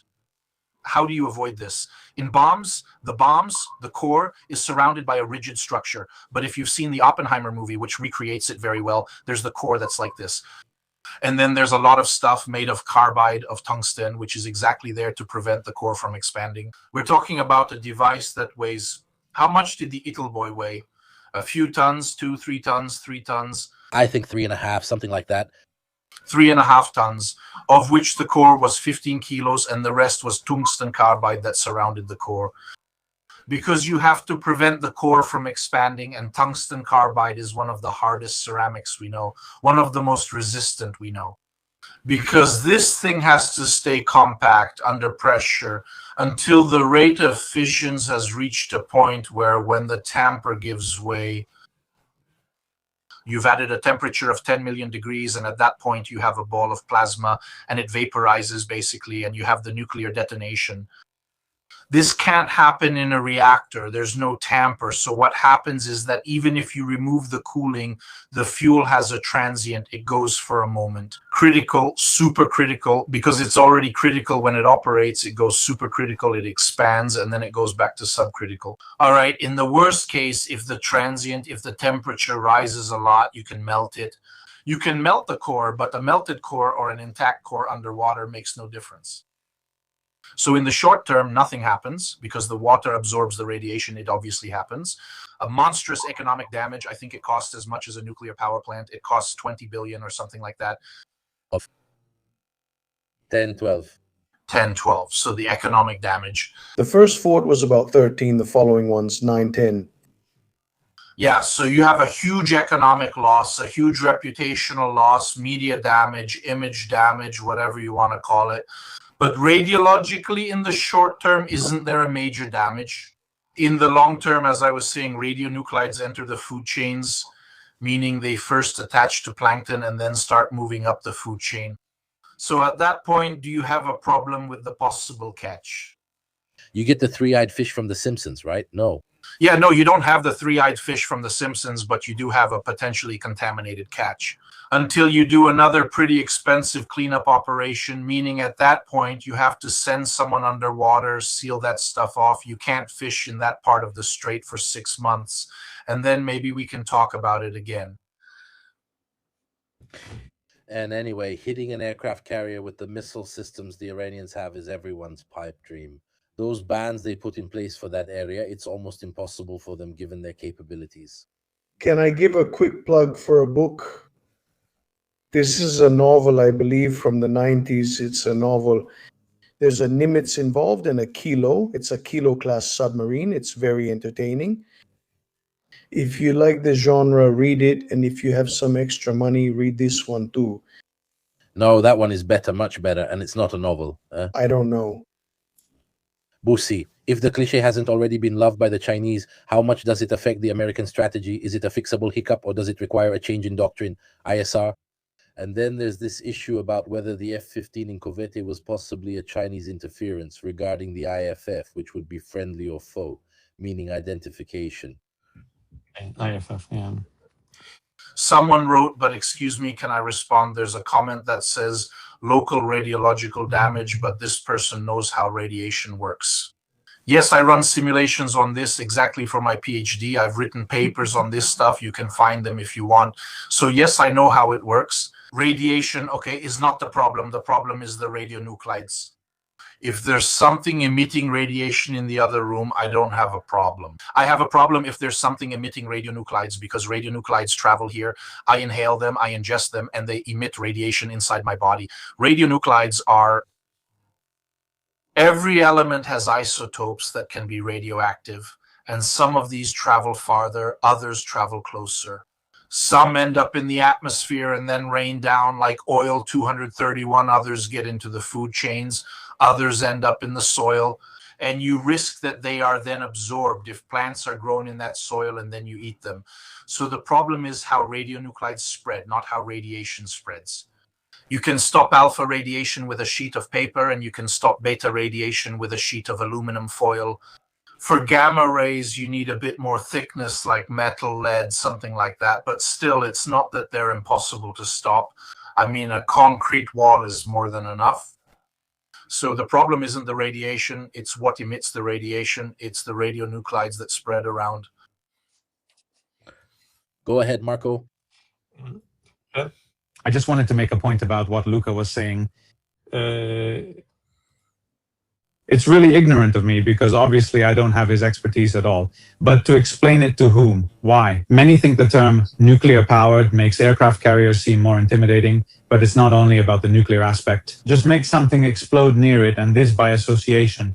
It explodes. I mean, you basically have to rebuild a sort of almost spherical shell that basically implodes and concentrates everything into a single point. All you have to do is unbalance it. I'm trying to explain this as a complete layman, but Luca, correct me if I'm wrong. All you have to do is slightly unbalance this thing. So you need to have everything in place, everything synchronized for there to be a nuclear explosion. Otherwise, it just becomes something that contaminates, something you really wouldn't want to come into contact with your body. That's a problem. Anyway, we explained it in the analysis. Last summer, I explained it well here too. How do implosion triggers for atomic bombs work? Yes, it was just to do something here because I also saw some comments, some things. So about the jammer thing, I don't have the faintest idea. I really have no idea, let's say, because jamming depends on what you mean. I mean, the latest generation drones also have Starlink, and we've done several episodes about Starlink. We've also talked about how Starlink jamming works and so on. So it's a pretty complicated thing. It's clear that if you have a radio system, any radio communication can be jammed. You skip the entry and notification states, which is what belongs to the receiver. And you basically blind the drone, and at that point it goes haywire, or you can do hijacking. There are different ways to do it. Then, for example, if you know the protocol with which it is controlled, you overwrite the drone's control signal with a similar signal, whose information elements, whose parts of the message basically give different commands. At that point, you take it, you bring it home because maybe you're closer. It's simply a matter of distance. And about the tracking, that some Chinese radars were caught near the Terrans and they weren't there to suck up information or do profiling, because that there are more of them doesn't mean much. It's not like it can help you that much. I think there are more. The planes leaving Iran for China, full of hard drives with the measurements taken, than those arriving from China, full of equipment. To ASO, because there it's already something, just what shows up is their radar. It's the plane they produce themselves. That's what shows up as a trace, the profile, because obviously the radar sees certain things, the reception of a certain type of signal. Then obviously the radar is the classified one, the intelligence of the classified radar. Like this is an airplane or this is a gibberist. Basically, okay, so the difference is right there between what you perceive in the background, then past the radar's sensitivity, the antenna, and countless other factors. It's clear that this is extremely important information because it changes the algorithms these use to intercept what's happening. So it's absolutely crucial for the Chinese to understand what kind of thing the radiation reaching these objects is. The radiation, let's say, scattered. Okay, so in my opinion, there were the Chinese who had leaked this stuff here. What reaches them? But looking at the issue from a bit further away, okay, I saw. So let's look at the drone course and the mountains. There were about 40,000 mountains with a name, not counting all the hills and so on. The controlling energies, all of them. This doesn't interest you. I mean, it's really a great challenge. And then arriving, I mean, they come out of the tunnel, launch, graze in the tunnel. You probably know where the tunnel is since you've controlled them for 30 years, even during its construction. If you manage to do it, but maybe it has 3 entrances, you have to hit all 3. If there's a network of tunnels inside, you have to hit them all, okay? There's another problem, especially in all this, which is obviously the reaction time in all of this. Because it's not like you instantly get to the other side. I mean, you come out, launch, and disappear inside, then you can also bomb them. By the way, they don't have 100,000 GBU-57S, they have a limited number. And some of these bunkers are located very deep underground. I was reading some statistics, some comments, that many of them are located under 100 meters of rock, and with the GBU-57, you can't reach that depth through rock. Okay. The point for another is, what is the strategy? I don't know what the strategy is because both sides are. They're certainly not going to broadcast it to you or send it by email. But just off the top of my head, I have a certain idea of what I would do if I were in charge there. First of all, I would throw all the junk at you, right? At a certain pace, just enough to keep up the pressure, constant pressure, and then to scare you. First, I give a demonstration. Look, I wipe out half the Gulf and create tension. Then I economically block that area. Let's remember there's a pipeline connecting the Persian Gulf to the Red Sea, but it's already at full capacity. Okay, theoretically, there would be a way to transfer oil between the two seas. Saudi Arabia has it in operation, but it's at full capacity. That thing already, okay, so I'm creating a tense situation.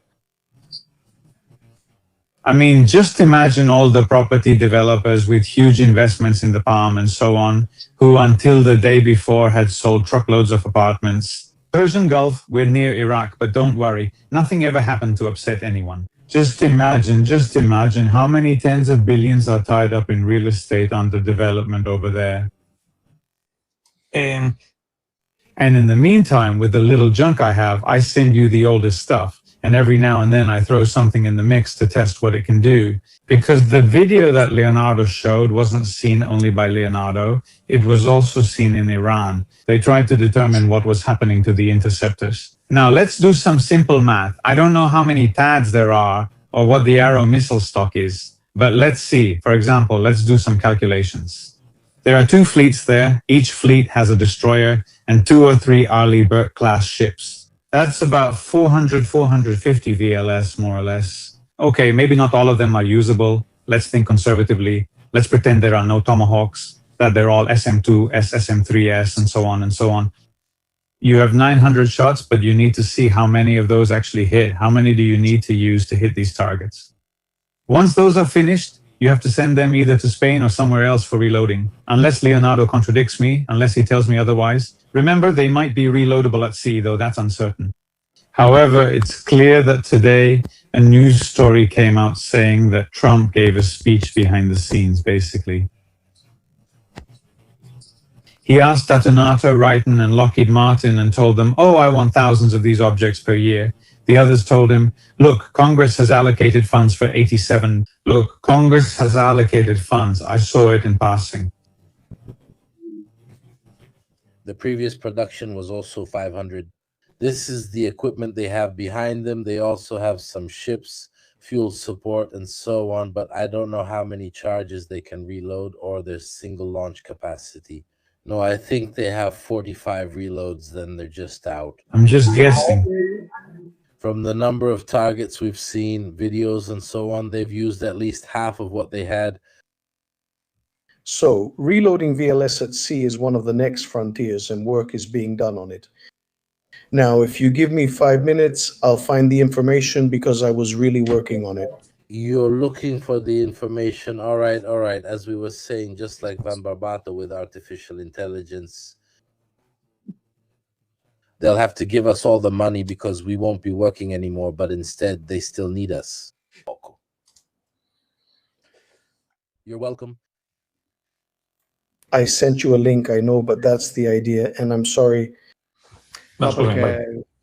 Mirko was asking me about the system, about how it was filled at sea. Now Mirko will definitely link us to this thing. It's called tram transfer. LO Renault Lexi method. I had also mentioned it in the Pacific book because it's one of the things that they're trying to do precisely to break free from dependence on the bases. I was talking about it this morning with Giulio Poggeroni from Italia Military Archives. The question was, where do you go to resupply missiles if you're in that area?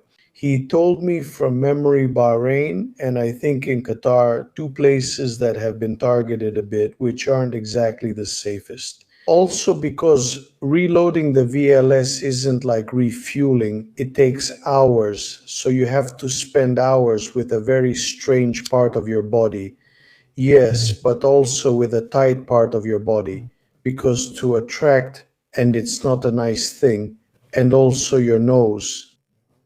Because it's like when you caught submarines in World War II during the refueling phase, extremely vulnerable on the surface next to a stationary ship, but also from the other side. And so everything is very far away, which is why they're thinking about rearming the ships at sea. All of this didn't really come about because of the crisis we're experiencing today, but rather with the Pacific in mind. It's not like the information about the tram is here by accident.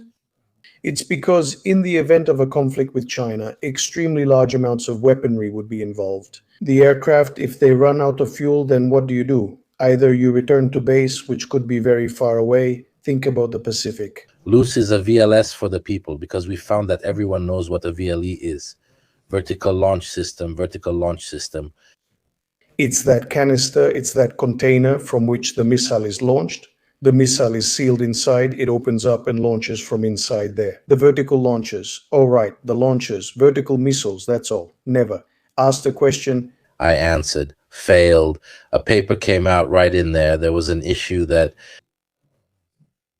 a paper had come out days we've been following for the book's update. It's all a study specifically on the logistical issue of a possible conflict over Taiwan.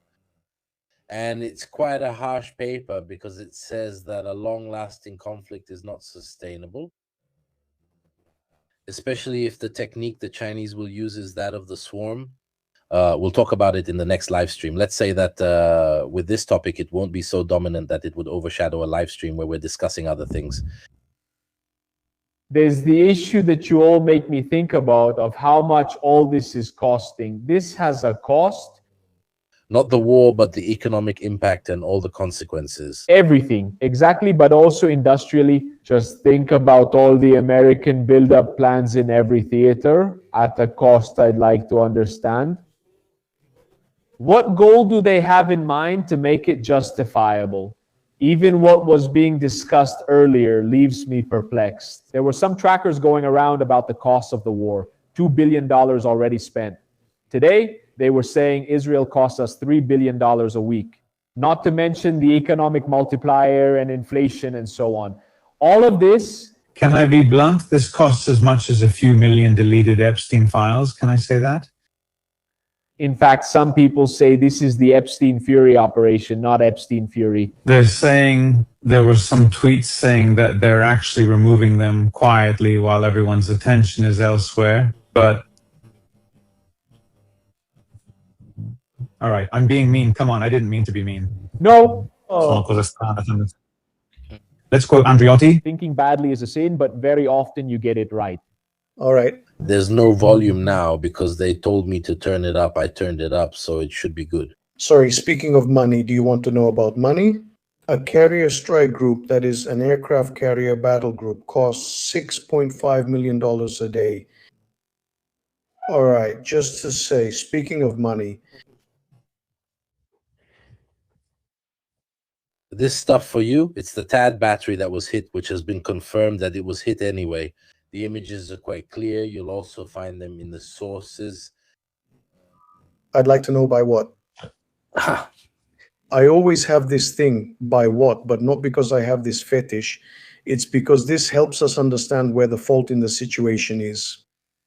Because if it's hit by drones, it means that a certain type of defense was missing. Earlier, I was a bit... The Gulf countries have invested a lot in Patriots, an expensive system. Each Patriot shot costs... Look, I have the Roman Moroso chair. Each Patriot shot costs a couple of million. They didn't think about layering their defenses, because if they got caught by Delisha Head or by that famous antenna, the one that got hit, it means they didn't layer their defenses. They haven't learned anything from over 4 years of the Russo-Ukrainian war. Because all the analyses we do here, all the hours we spend talking about weapon systems, myself included, in my own small way, with my modest contribution. We don't do it because we like that weapon system, that instrument of death, because we like it. Because if you put the characteristics of those systems into perspective, then you also understand a lot about the war environment. This thing for aircraft, etc., because it's an aircraft, because it's a system. I said do it tonight, it's a drama, guys. Purtroppo, unfortunately, having technical knowledge and not being able to put it into perspective is serious. Where is it? It's right in front of you, on the other side of the Gulf. Iran thought it was necessary to create a comprehensive air defense system, an IADS, integrated air defenses. There's not just the Patriot. Like I heard an analyst say that deploying anti-aircraft systems all around the country doesn't work. But then... With hair care, you don't layer them, you put them all around. No, this way you only have to break through a small area, then the whole country gets in and does whatever it wants. No, it's brilliant. No, you do this if you do an ambush, that is, you set up an ambush with surface-to-air missiles. So, occasionally, you put a battery near the border that grabs something and then immediately escapes so it doesn't get caught. But this is just like the story. It's always the same as with fragmentation warheads, which never really existed. These are the Orsiniads. I'm really convinced that the anti-aircraft guns are deployed all around the border. No, man, you just have to use logic. I break through 100 kilometers, then I get inside and do whatever I want. He has no idea what the conversation is about. No, ma assolutamente. It's like the AMRBMs and NATO's nuclear missiles. They were all on the border. They were barking at the border. They put them right on the border, because they're easier to defend for those who put them on the border. But if there are experts, he checks flight tracker, the flights go through there, so it's clear if they have to fly, they'll follow the flight routes. Here, look at this video. Anyway, it's not small bears. It's not small bears we're talking about in this video. No. Already bears. That's what I was talking about. No, it was another one. In my opinion, no. It was small bears. You see that this Shahed is coming. There's no tracer. There's no manpads. There's no point defense system. It comes just like that. It comes and hits. But does that seem normal to you? So they ran out of everything and had nothing left to throw at him, or they completely forgot about the defensive layers. That's really serious. But they still never thought about it. They never considered it. A few eccentric people gave them the good versions. It's not made for a war. It's for airspace violations, certainly not to face a missile campaign. These countries have never known how to wage war. If you remember, already in 19, the girl. But seeing the interventions, good. Saudi Arabia and Yemen. Who cares that the refineries were breached? It was an international embarrassment. By the way, if I'm not mistaken, they were Iranian drones, but not even Shahed drones. They were almost homemade drones, and they brought Aramco to its knees. Of course, also because the alternative is to take it down. Guys, hold on a second. The local mines, imagine the monitoring the Chinese are doing, combined with what the Iranians are launching. Just imagine what a nice piece of intelligence this stuff makes. You know exactly which ones they breached, how they breached you. If you keep something passive turned on, you know exactly what was on and what wasn't. For example, compare launching the same vector at 3 different types of targets. An American cover, an Israeli cover, and one with a weak cover made by the Gulf countries, and you compare them with each other. There's someone who also has Soviet stuff there in the middle, ex-Soviet? No. Did I find you a better view of that story? Do you remember there? Yes, look how it arrives. No, wait, what is this? It's still him. There he is. I've never seen this one. Yeah, I dug. Look at the moment of separation. Yeah, right. Look, we're almost there, Tatum here.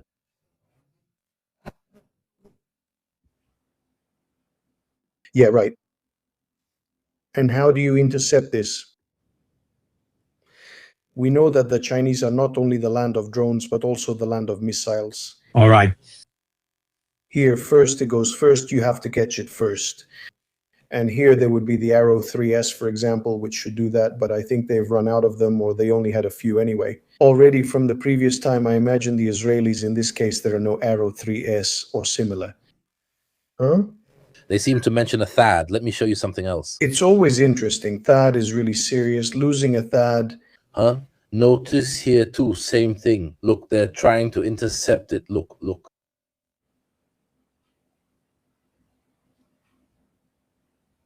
And watch how it accelerates and how it stops it. That one. If you saw the point where it accelerated, maybe a rocket engine, a booster. More or less. Now you'll see the acceleration right away. If it detached. See, it's gone, and it's getting farther and farther away. The fact that it's getting farther and farther and faster means it's moving quite a lot. We are facing quite a significant innovation of which we knew nothing. I, in my ignorance, knew nothing about it. China is the land of hypersonic missiles, and I wonder, do theirs work like this too or not? I'm not sure, everyone. I have more questions than answers, and this is just my interpretation. It could be disproven. A kind of nose-diving booster. Yes, usually the booster is used at the beginning, but in this case, it's used to finish to close the deal. You're right, Winter, it's a kind of nose-diving booster. I see three phases in this situation. A first phase in which, during the first 2 or 3 days, the Israelis and the Americans were in charge. Now there's an intermediate phase where there will be a back and forth dialogue, where there will be depletion. Once the depletion is over, in my opinion, the initiative will pass to the Iranians. Of course, I could be completely wrong. Air defense response is only somewhat relevant in my view, since the Iranians never expected to establish an air force. Moreover, it's a mountainous country, so it's very difficult to defend with early warning radars. They don't have the technologies to do it, so they took it for granted that they would lose air superiority. In fact, if I were them, I would have done the same. As you can see, the mosaic defense is actually a narrative. Ragazzini made it a flag. Look at how they are trying to intercept the drones now. Yes. And what's this, a laser? No, it's a volcano. I'm doing... I'll show you today, yes. It's a counter-ram. It's a counter-ram. A counter-ram. A Shibam? Yes, a Shibam that in the end is a volume of fire. It's a volcano that shoots at 6,000 rounds per minute. That's how it is. It's memory, but it's not necessarily said that it doesn't work.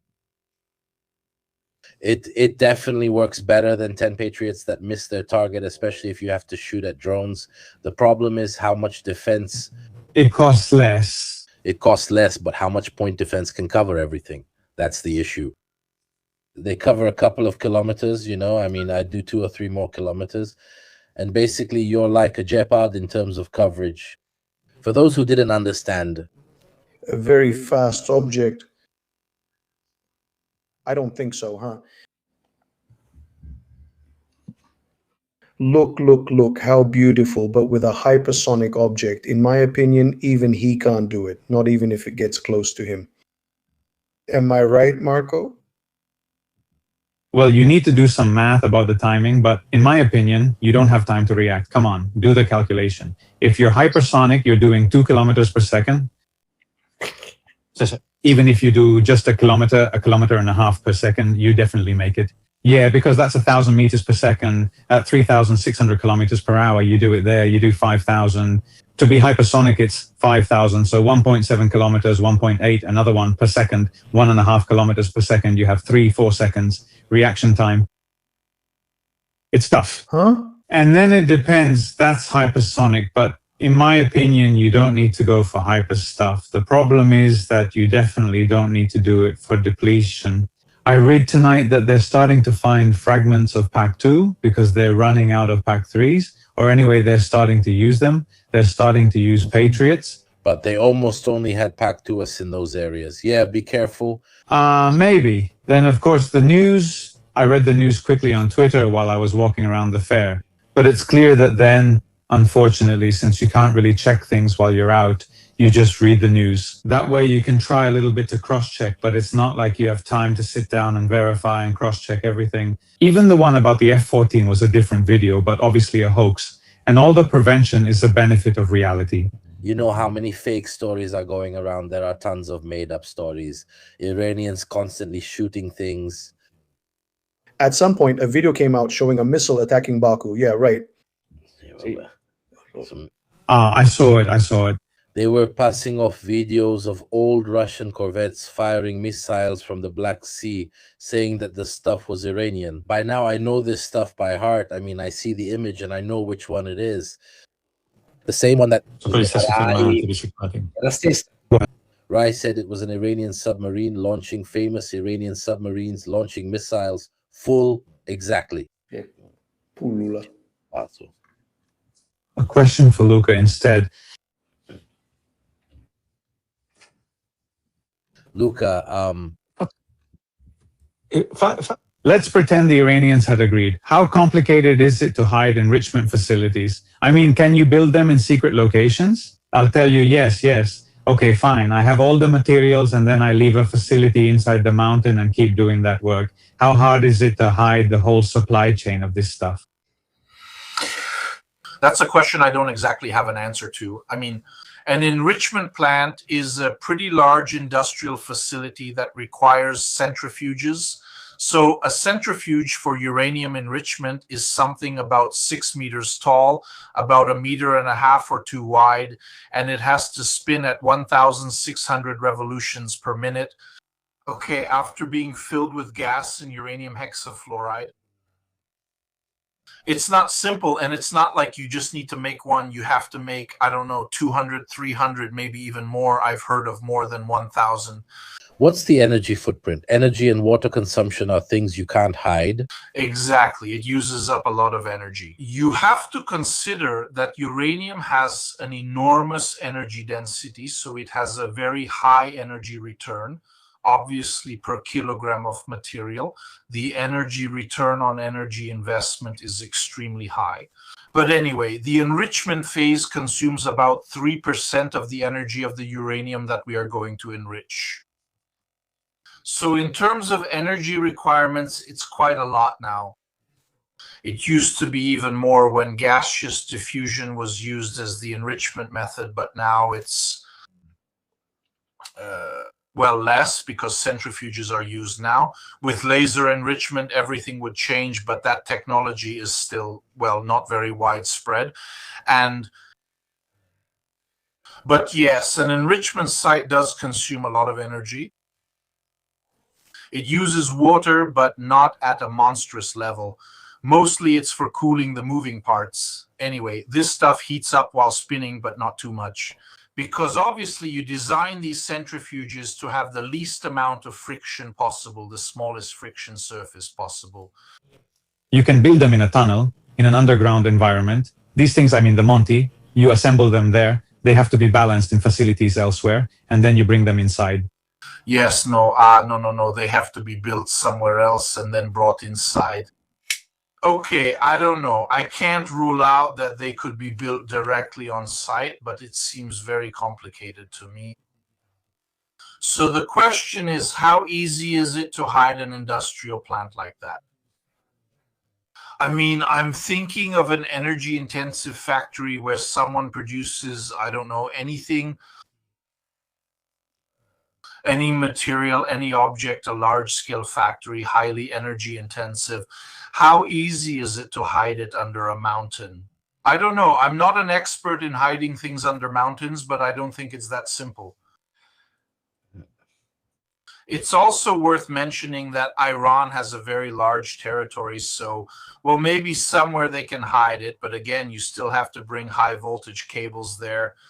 I mean, in the end, they admitted to Fordo when they couldn't deny it anymore, the existence of the Fordo site. But the Israelis and the Americans had already noticed it. So they weren't able to hide it. With scanning systems, with systems that scan satellite images. You have coverage, the entire territory. Here, Shaley's job is to find all the suspicious areas, so you comb through it thoroughly. The exact territory... In fact, in my opinion... I'll get it back. Magic can invent cables from somewhere, make them arrive somehow disguised. Water, yes, for example. You can make it arrive, but you don't need as much water. You can also build a small power plant on site, directly set up a production facility, a mini coal plant that gives you, I don't know, 2 megawatts, 20 megawatts, whatever you need, but you don't need a huge plant. Thank you. Exactly, but I repeat, hiding everything seems complicated to me. Thank you. Question. Thank you. It's just curiosity, because they could have easily said, yes, we'll do it then. The Gulf's oil monarchies rely entirely on imported food and water.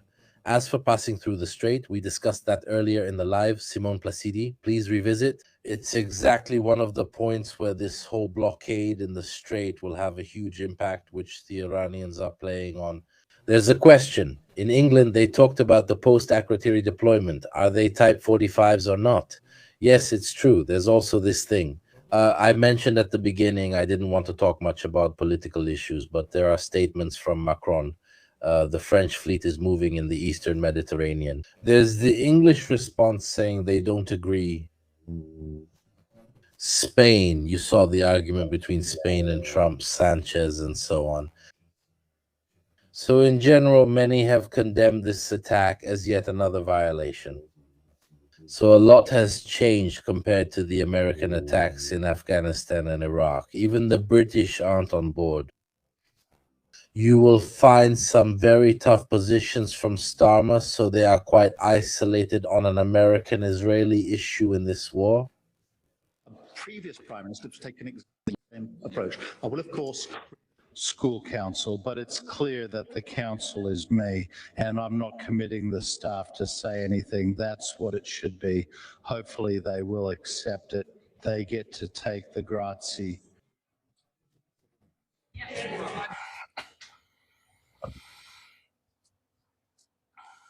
It's curious, Carnegie's support for the operation. A month after Davos, Carnegie returns to Trump's fold. This struck me a lot. But it's not like you have to go back to the fold. If you think it's advantageous, that it could have positive consequences, you support it, but that doesn't mean you're marrying it. Donald Trump.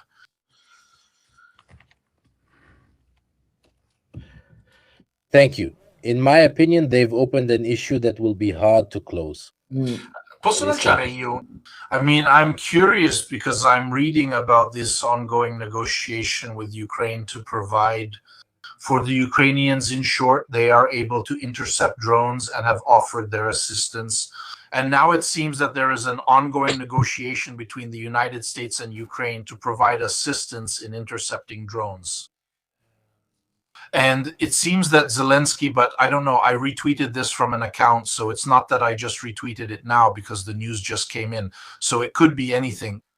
But you can tell that Zelensky is trying to propose to get Tomahawks in exchange for providing his drones, his drone operators for the war against Iran. What's your take on this? It's a bit of a desperate move in the sense that this war will be over before any Ukrainian can go and bring anything over there. Honestly, no one gives you anything there. Since you're helping me shoot down Shahed and Tomahawk drones, you're helping me defend myself. Do you want some strategic impact weapons? No. It's also a way to keep people talking about Ukraine during this chaos since it finished in 15th place. Ukrainians definitely have incredible expertise. When it comes to drones and intercepting them, it's not really about advanced technology to know how to intercept drones. It's a matter of quantity. Low-cost systems, which these countries don't have. These countries only had a few systems given by the Americans, in fact, for airspace violations, but not to deal with small drones coming at them. So it's a way for Ukraine to get people talking about itself, maybe even for the future. The Gulf countries say, perfect. The Ukrainians have low-cost systems. Let's buy them from them since they definitely have some serious expertise. The problem is none. Maybe it's also the good money Bahrain and Qatar can offer. But they don't have Tomahawks. They can also buy them because they have a personal interest, since they have a defensive gap. It's clear, but the Americans still may not give them Tomahawks. This is a commercial issue between you and those countries, which can still be a help, because maybe it's a way for Ukraine to earn something, support from the Gulf countries, which I would still take home, because you have to scrape together whatever you can, wherever you can. Industrially, Ukraine will need that after the war, or even during it. It will also need industries. Yeah, no, but also Tomahawk, it's interesting what Leonardo was saying earlier, that the Americans are probably already running low too. Now they've already fired at least 100 of them. I was reading some data. There aren't any official statistics yet, and I think it's unlikely they'll share them with others. There's one issue, in my opinion, but Luca will definitely bring it to your attention. You see, though, it's the hybridization of crises. The experience gained in one war immediately comes into play in the other. Then I can totally understand that the Ukrainians are a bit bitter toward the Iranians, the drones, and the support. I can understand that. I believe this situation could potentially be even more disruptive than Ukraine is right now on a global scale. Another consequence of all this at the European level could be that maybe we get moving and try to give a boost to nuclear energy. For us, I'm not talking about European nuclear armament, which is a topic that's somewhat discussed in hushed tones. But maybe we Europeans, Italians, first of all, should also reconsider nuclear power for generating electricity. In Italy, we've already rejected it twice through referendums. Personally, I'm a big supporter of civilian nuclear power, mainly because it frees us from gas and oil, especially the gas we use to produce electricity in this country. Maybe it's time to address this issue by taking advantage of this crisis. Because in a month from now, if the Persian Gulf doesn't reopen, we're going to have some problems in Europe. Look, I wrote it on Facebook the day before yesterday or 3 days ago. I said it seems like we haven't learned anything. In 2022, we had the gas crisis. And instead of saying, let's focus on another source, we trusted other suppliers who told us, no, it's fine. We're politically stable. Come get it from us. But they're not politically stable. Why is Qatar located right next to Iran? Algeria has practically all its neighbors except for Mauritania. Morocco, Western Sahara, Niger, they're at war. There was a coup in Burkina Faso. There's a military junta. In Libya, there's a junta. But Azerbaijan is calm. Azerbaijan, however, is calm, even though their planes are shot down above them. It's on the border with Russia and Iran on the Caspian Sea. But it's obvious, instead of saying maybe we should learn the lesson and urgently create a civilian nuclear program that allows us to free ourselves from autocracies. Because the problem isn't really the energy source, but the amount of energy, the raw materials you need. Because with nuclear energy, you can get uranium from whoever you want, since you need very little of it and it has little impact on the cost of energy. If tomorrow Kazakhstan, which is the world's largest producer of uranium, has a coup or there's a war with neighboring Uzbekistan, which is unlikely. If I'm just making things up, but something like that happens, the price of uranium immediately doubles on the market, but the French wouldn't even notice it on their energy bills. Because that uranium only accounts for 2% of the cost of energy. Gas makes up 85% of the cost of energy from gas. I didn't know that. It's a fundamental issue, and I'd like to add something. Luca, in this case, we are being hit by a disruption crisis in a market that, paradoxically, as an LNG supplier to Europe, is also in quotes. Secondarily, though, formally, a good part of the LNG gas from Qatar goes to Asia. However, when 20% of the global supply disappears, it becomes more competitive for everyone. Obviously, this market is so interconnected that even a hit in a territory that supplies us with a smaller share than it ever has before still affects us. Russia is giving us that spike we mentioned earlier right now. I don't see any alternative but to eventually set an end date for this dependence and hope that future energy policies will be more prudent. I wonder how they're taking all this in Germany. It's better if we don't get close to Germany here. They subsidize energy-intensive production. That's how it is now. And basically, they raise taxes on citizens to lower the bills for energy-intensive companies to keep jobs. Why did they lose? Between 2023 and 2024, they lost 15% of the energy-intensive companies, which either closed or relocated. So they had 2 years of recession and tried to fix things. The only ones who are competitive are the French. In fact, about 95% of investments in artificial intelligence are made in France. Partly because of the mistakes of its neighbors, and partly because Macron has relaunched nuclear power. Because the previous government under Holland had started a process of, let's say, downscaling. France, between 2021 and 2025, was the third country in the world for industrial production growth. Fourth, after India, China, and the United States, so the first three are mega powers with 1 billion inhabitants. The United States is still the world's leading economic power. The fourth country is France, and it's the country in Europe, the top country in Europe, for its ability to attract foreign investments. And just last year, they received 150 billion in investments in artificial intelligence from countries like the Emirates, Canada, and the United States. And instead, First, Mirko? let's show that there are few stocks of Tomok for China. I don't know if you noticed that last year, a few months ago, Trump made a huge sale to Taiwan for various weapons. A few days ago, an article came out saying that the delivery of many of these weapons to Taiwan, including Patriot, was being delayed. So as not to irritate China, also because I might need those missiles somewhere else even more urgently. So when people say that the world is all connected and that we are far from the East, and who cares about China and the Pacific? That's a big mistake because in some way we're all interconnected. The crisis we're experiencing now in the Gulf, which is just 3 hours away by plane, also has repercussions on what happens in the East, in China. This shouldn't be forgotten. This delay in American supplies to Taiwan just to avoid irritating China, all right, for heaven's sake. But it's also because I need to direct the flow where it's most convenient for me right now, in the short term. And to answer the question we asked at the beginning, let's not drag it out too much. About Ukraine, about drones, etc. Ukraine. Okay, I'll try to be brief. Basically, Ukraine hasn't acquired very advanced skills when it comes to the radio aspect, because all the drone and electronic warfare expertise has been gained directly on the battlefield. Here, we basically don't have ground operations.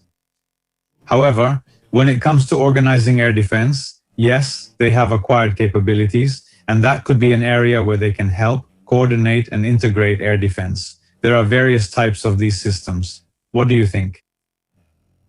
About that, instead, I invite you to do a quick search on what the supply chain connections are between Lockheed Martin and Raytheon in China.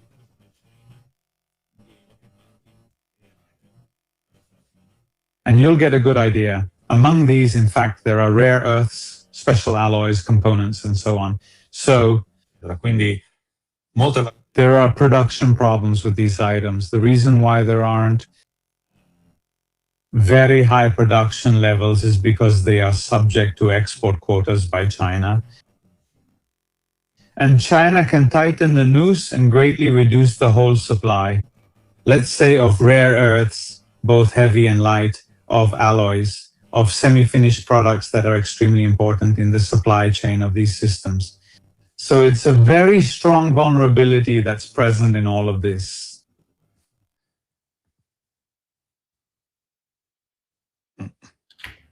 This is the heart attack Andrea mentioned. Well, gentlemen, I thank all of you.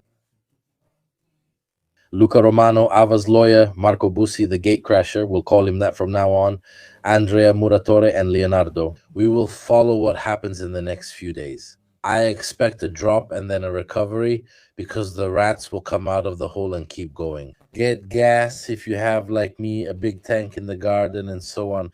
Now is not the time to buy gas. Fortunately, we got through winter. There are some small news items on the side. For example, the Russian gas tanker hit near Malta, probably hit by the Ukrainians, which exploded, which in any case contributes to creating a situation of uncertainty and crisis regarding gas. For the rest, we'll see each other in the next few days. Is anything special happening? We plan to live stream about anthropic artificial intelligence used in both the Ukraine war and this conflict, since, as you've noticed, it's controversial. One between the Pentagon, Anthropic, OpenAI, etc. And then I'll do the one about the Ukrainian secret services, the internal struggle. Unless this situation becomes predominant, then we will have to go back to dealing with it. Thank you all. Remember that if you want to support the channel, one way to do it is NordVPN. Our books are available in the links I always put at the bottom, and there's also PayPal for donations. Good night.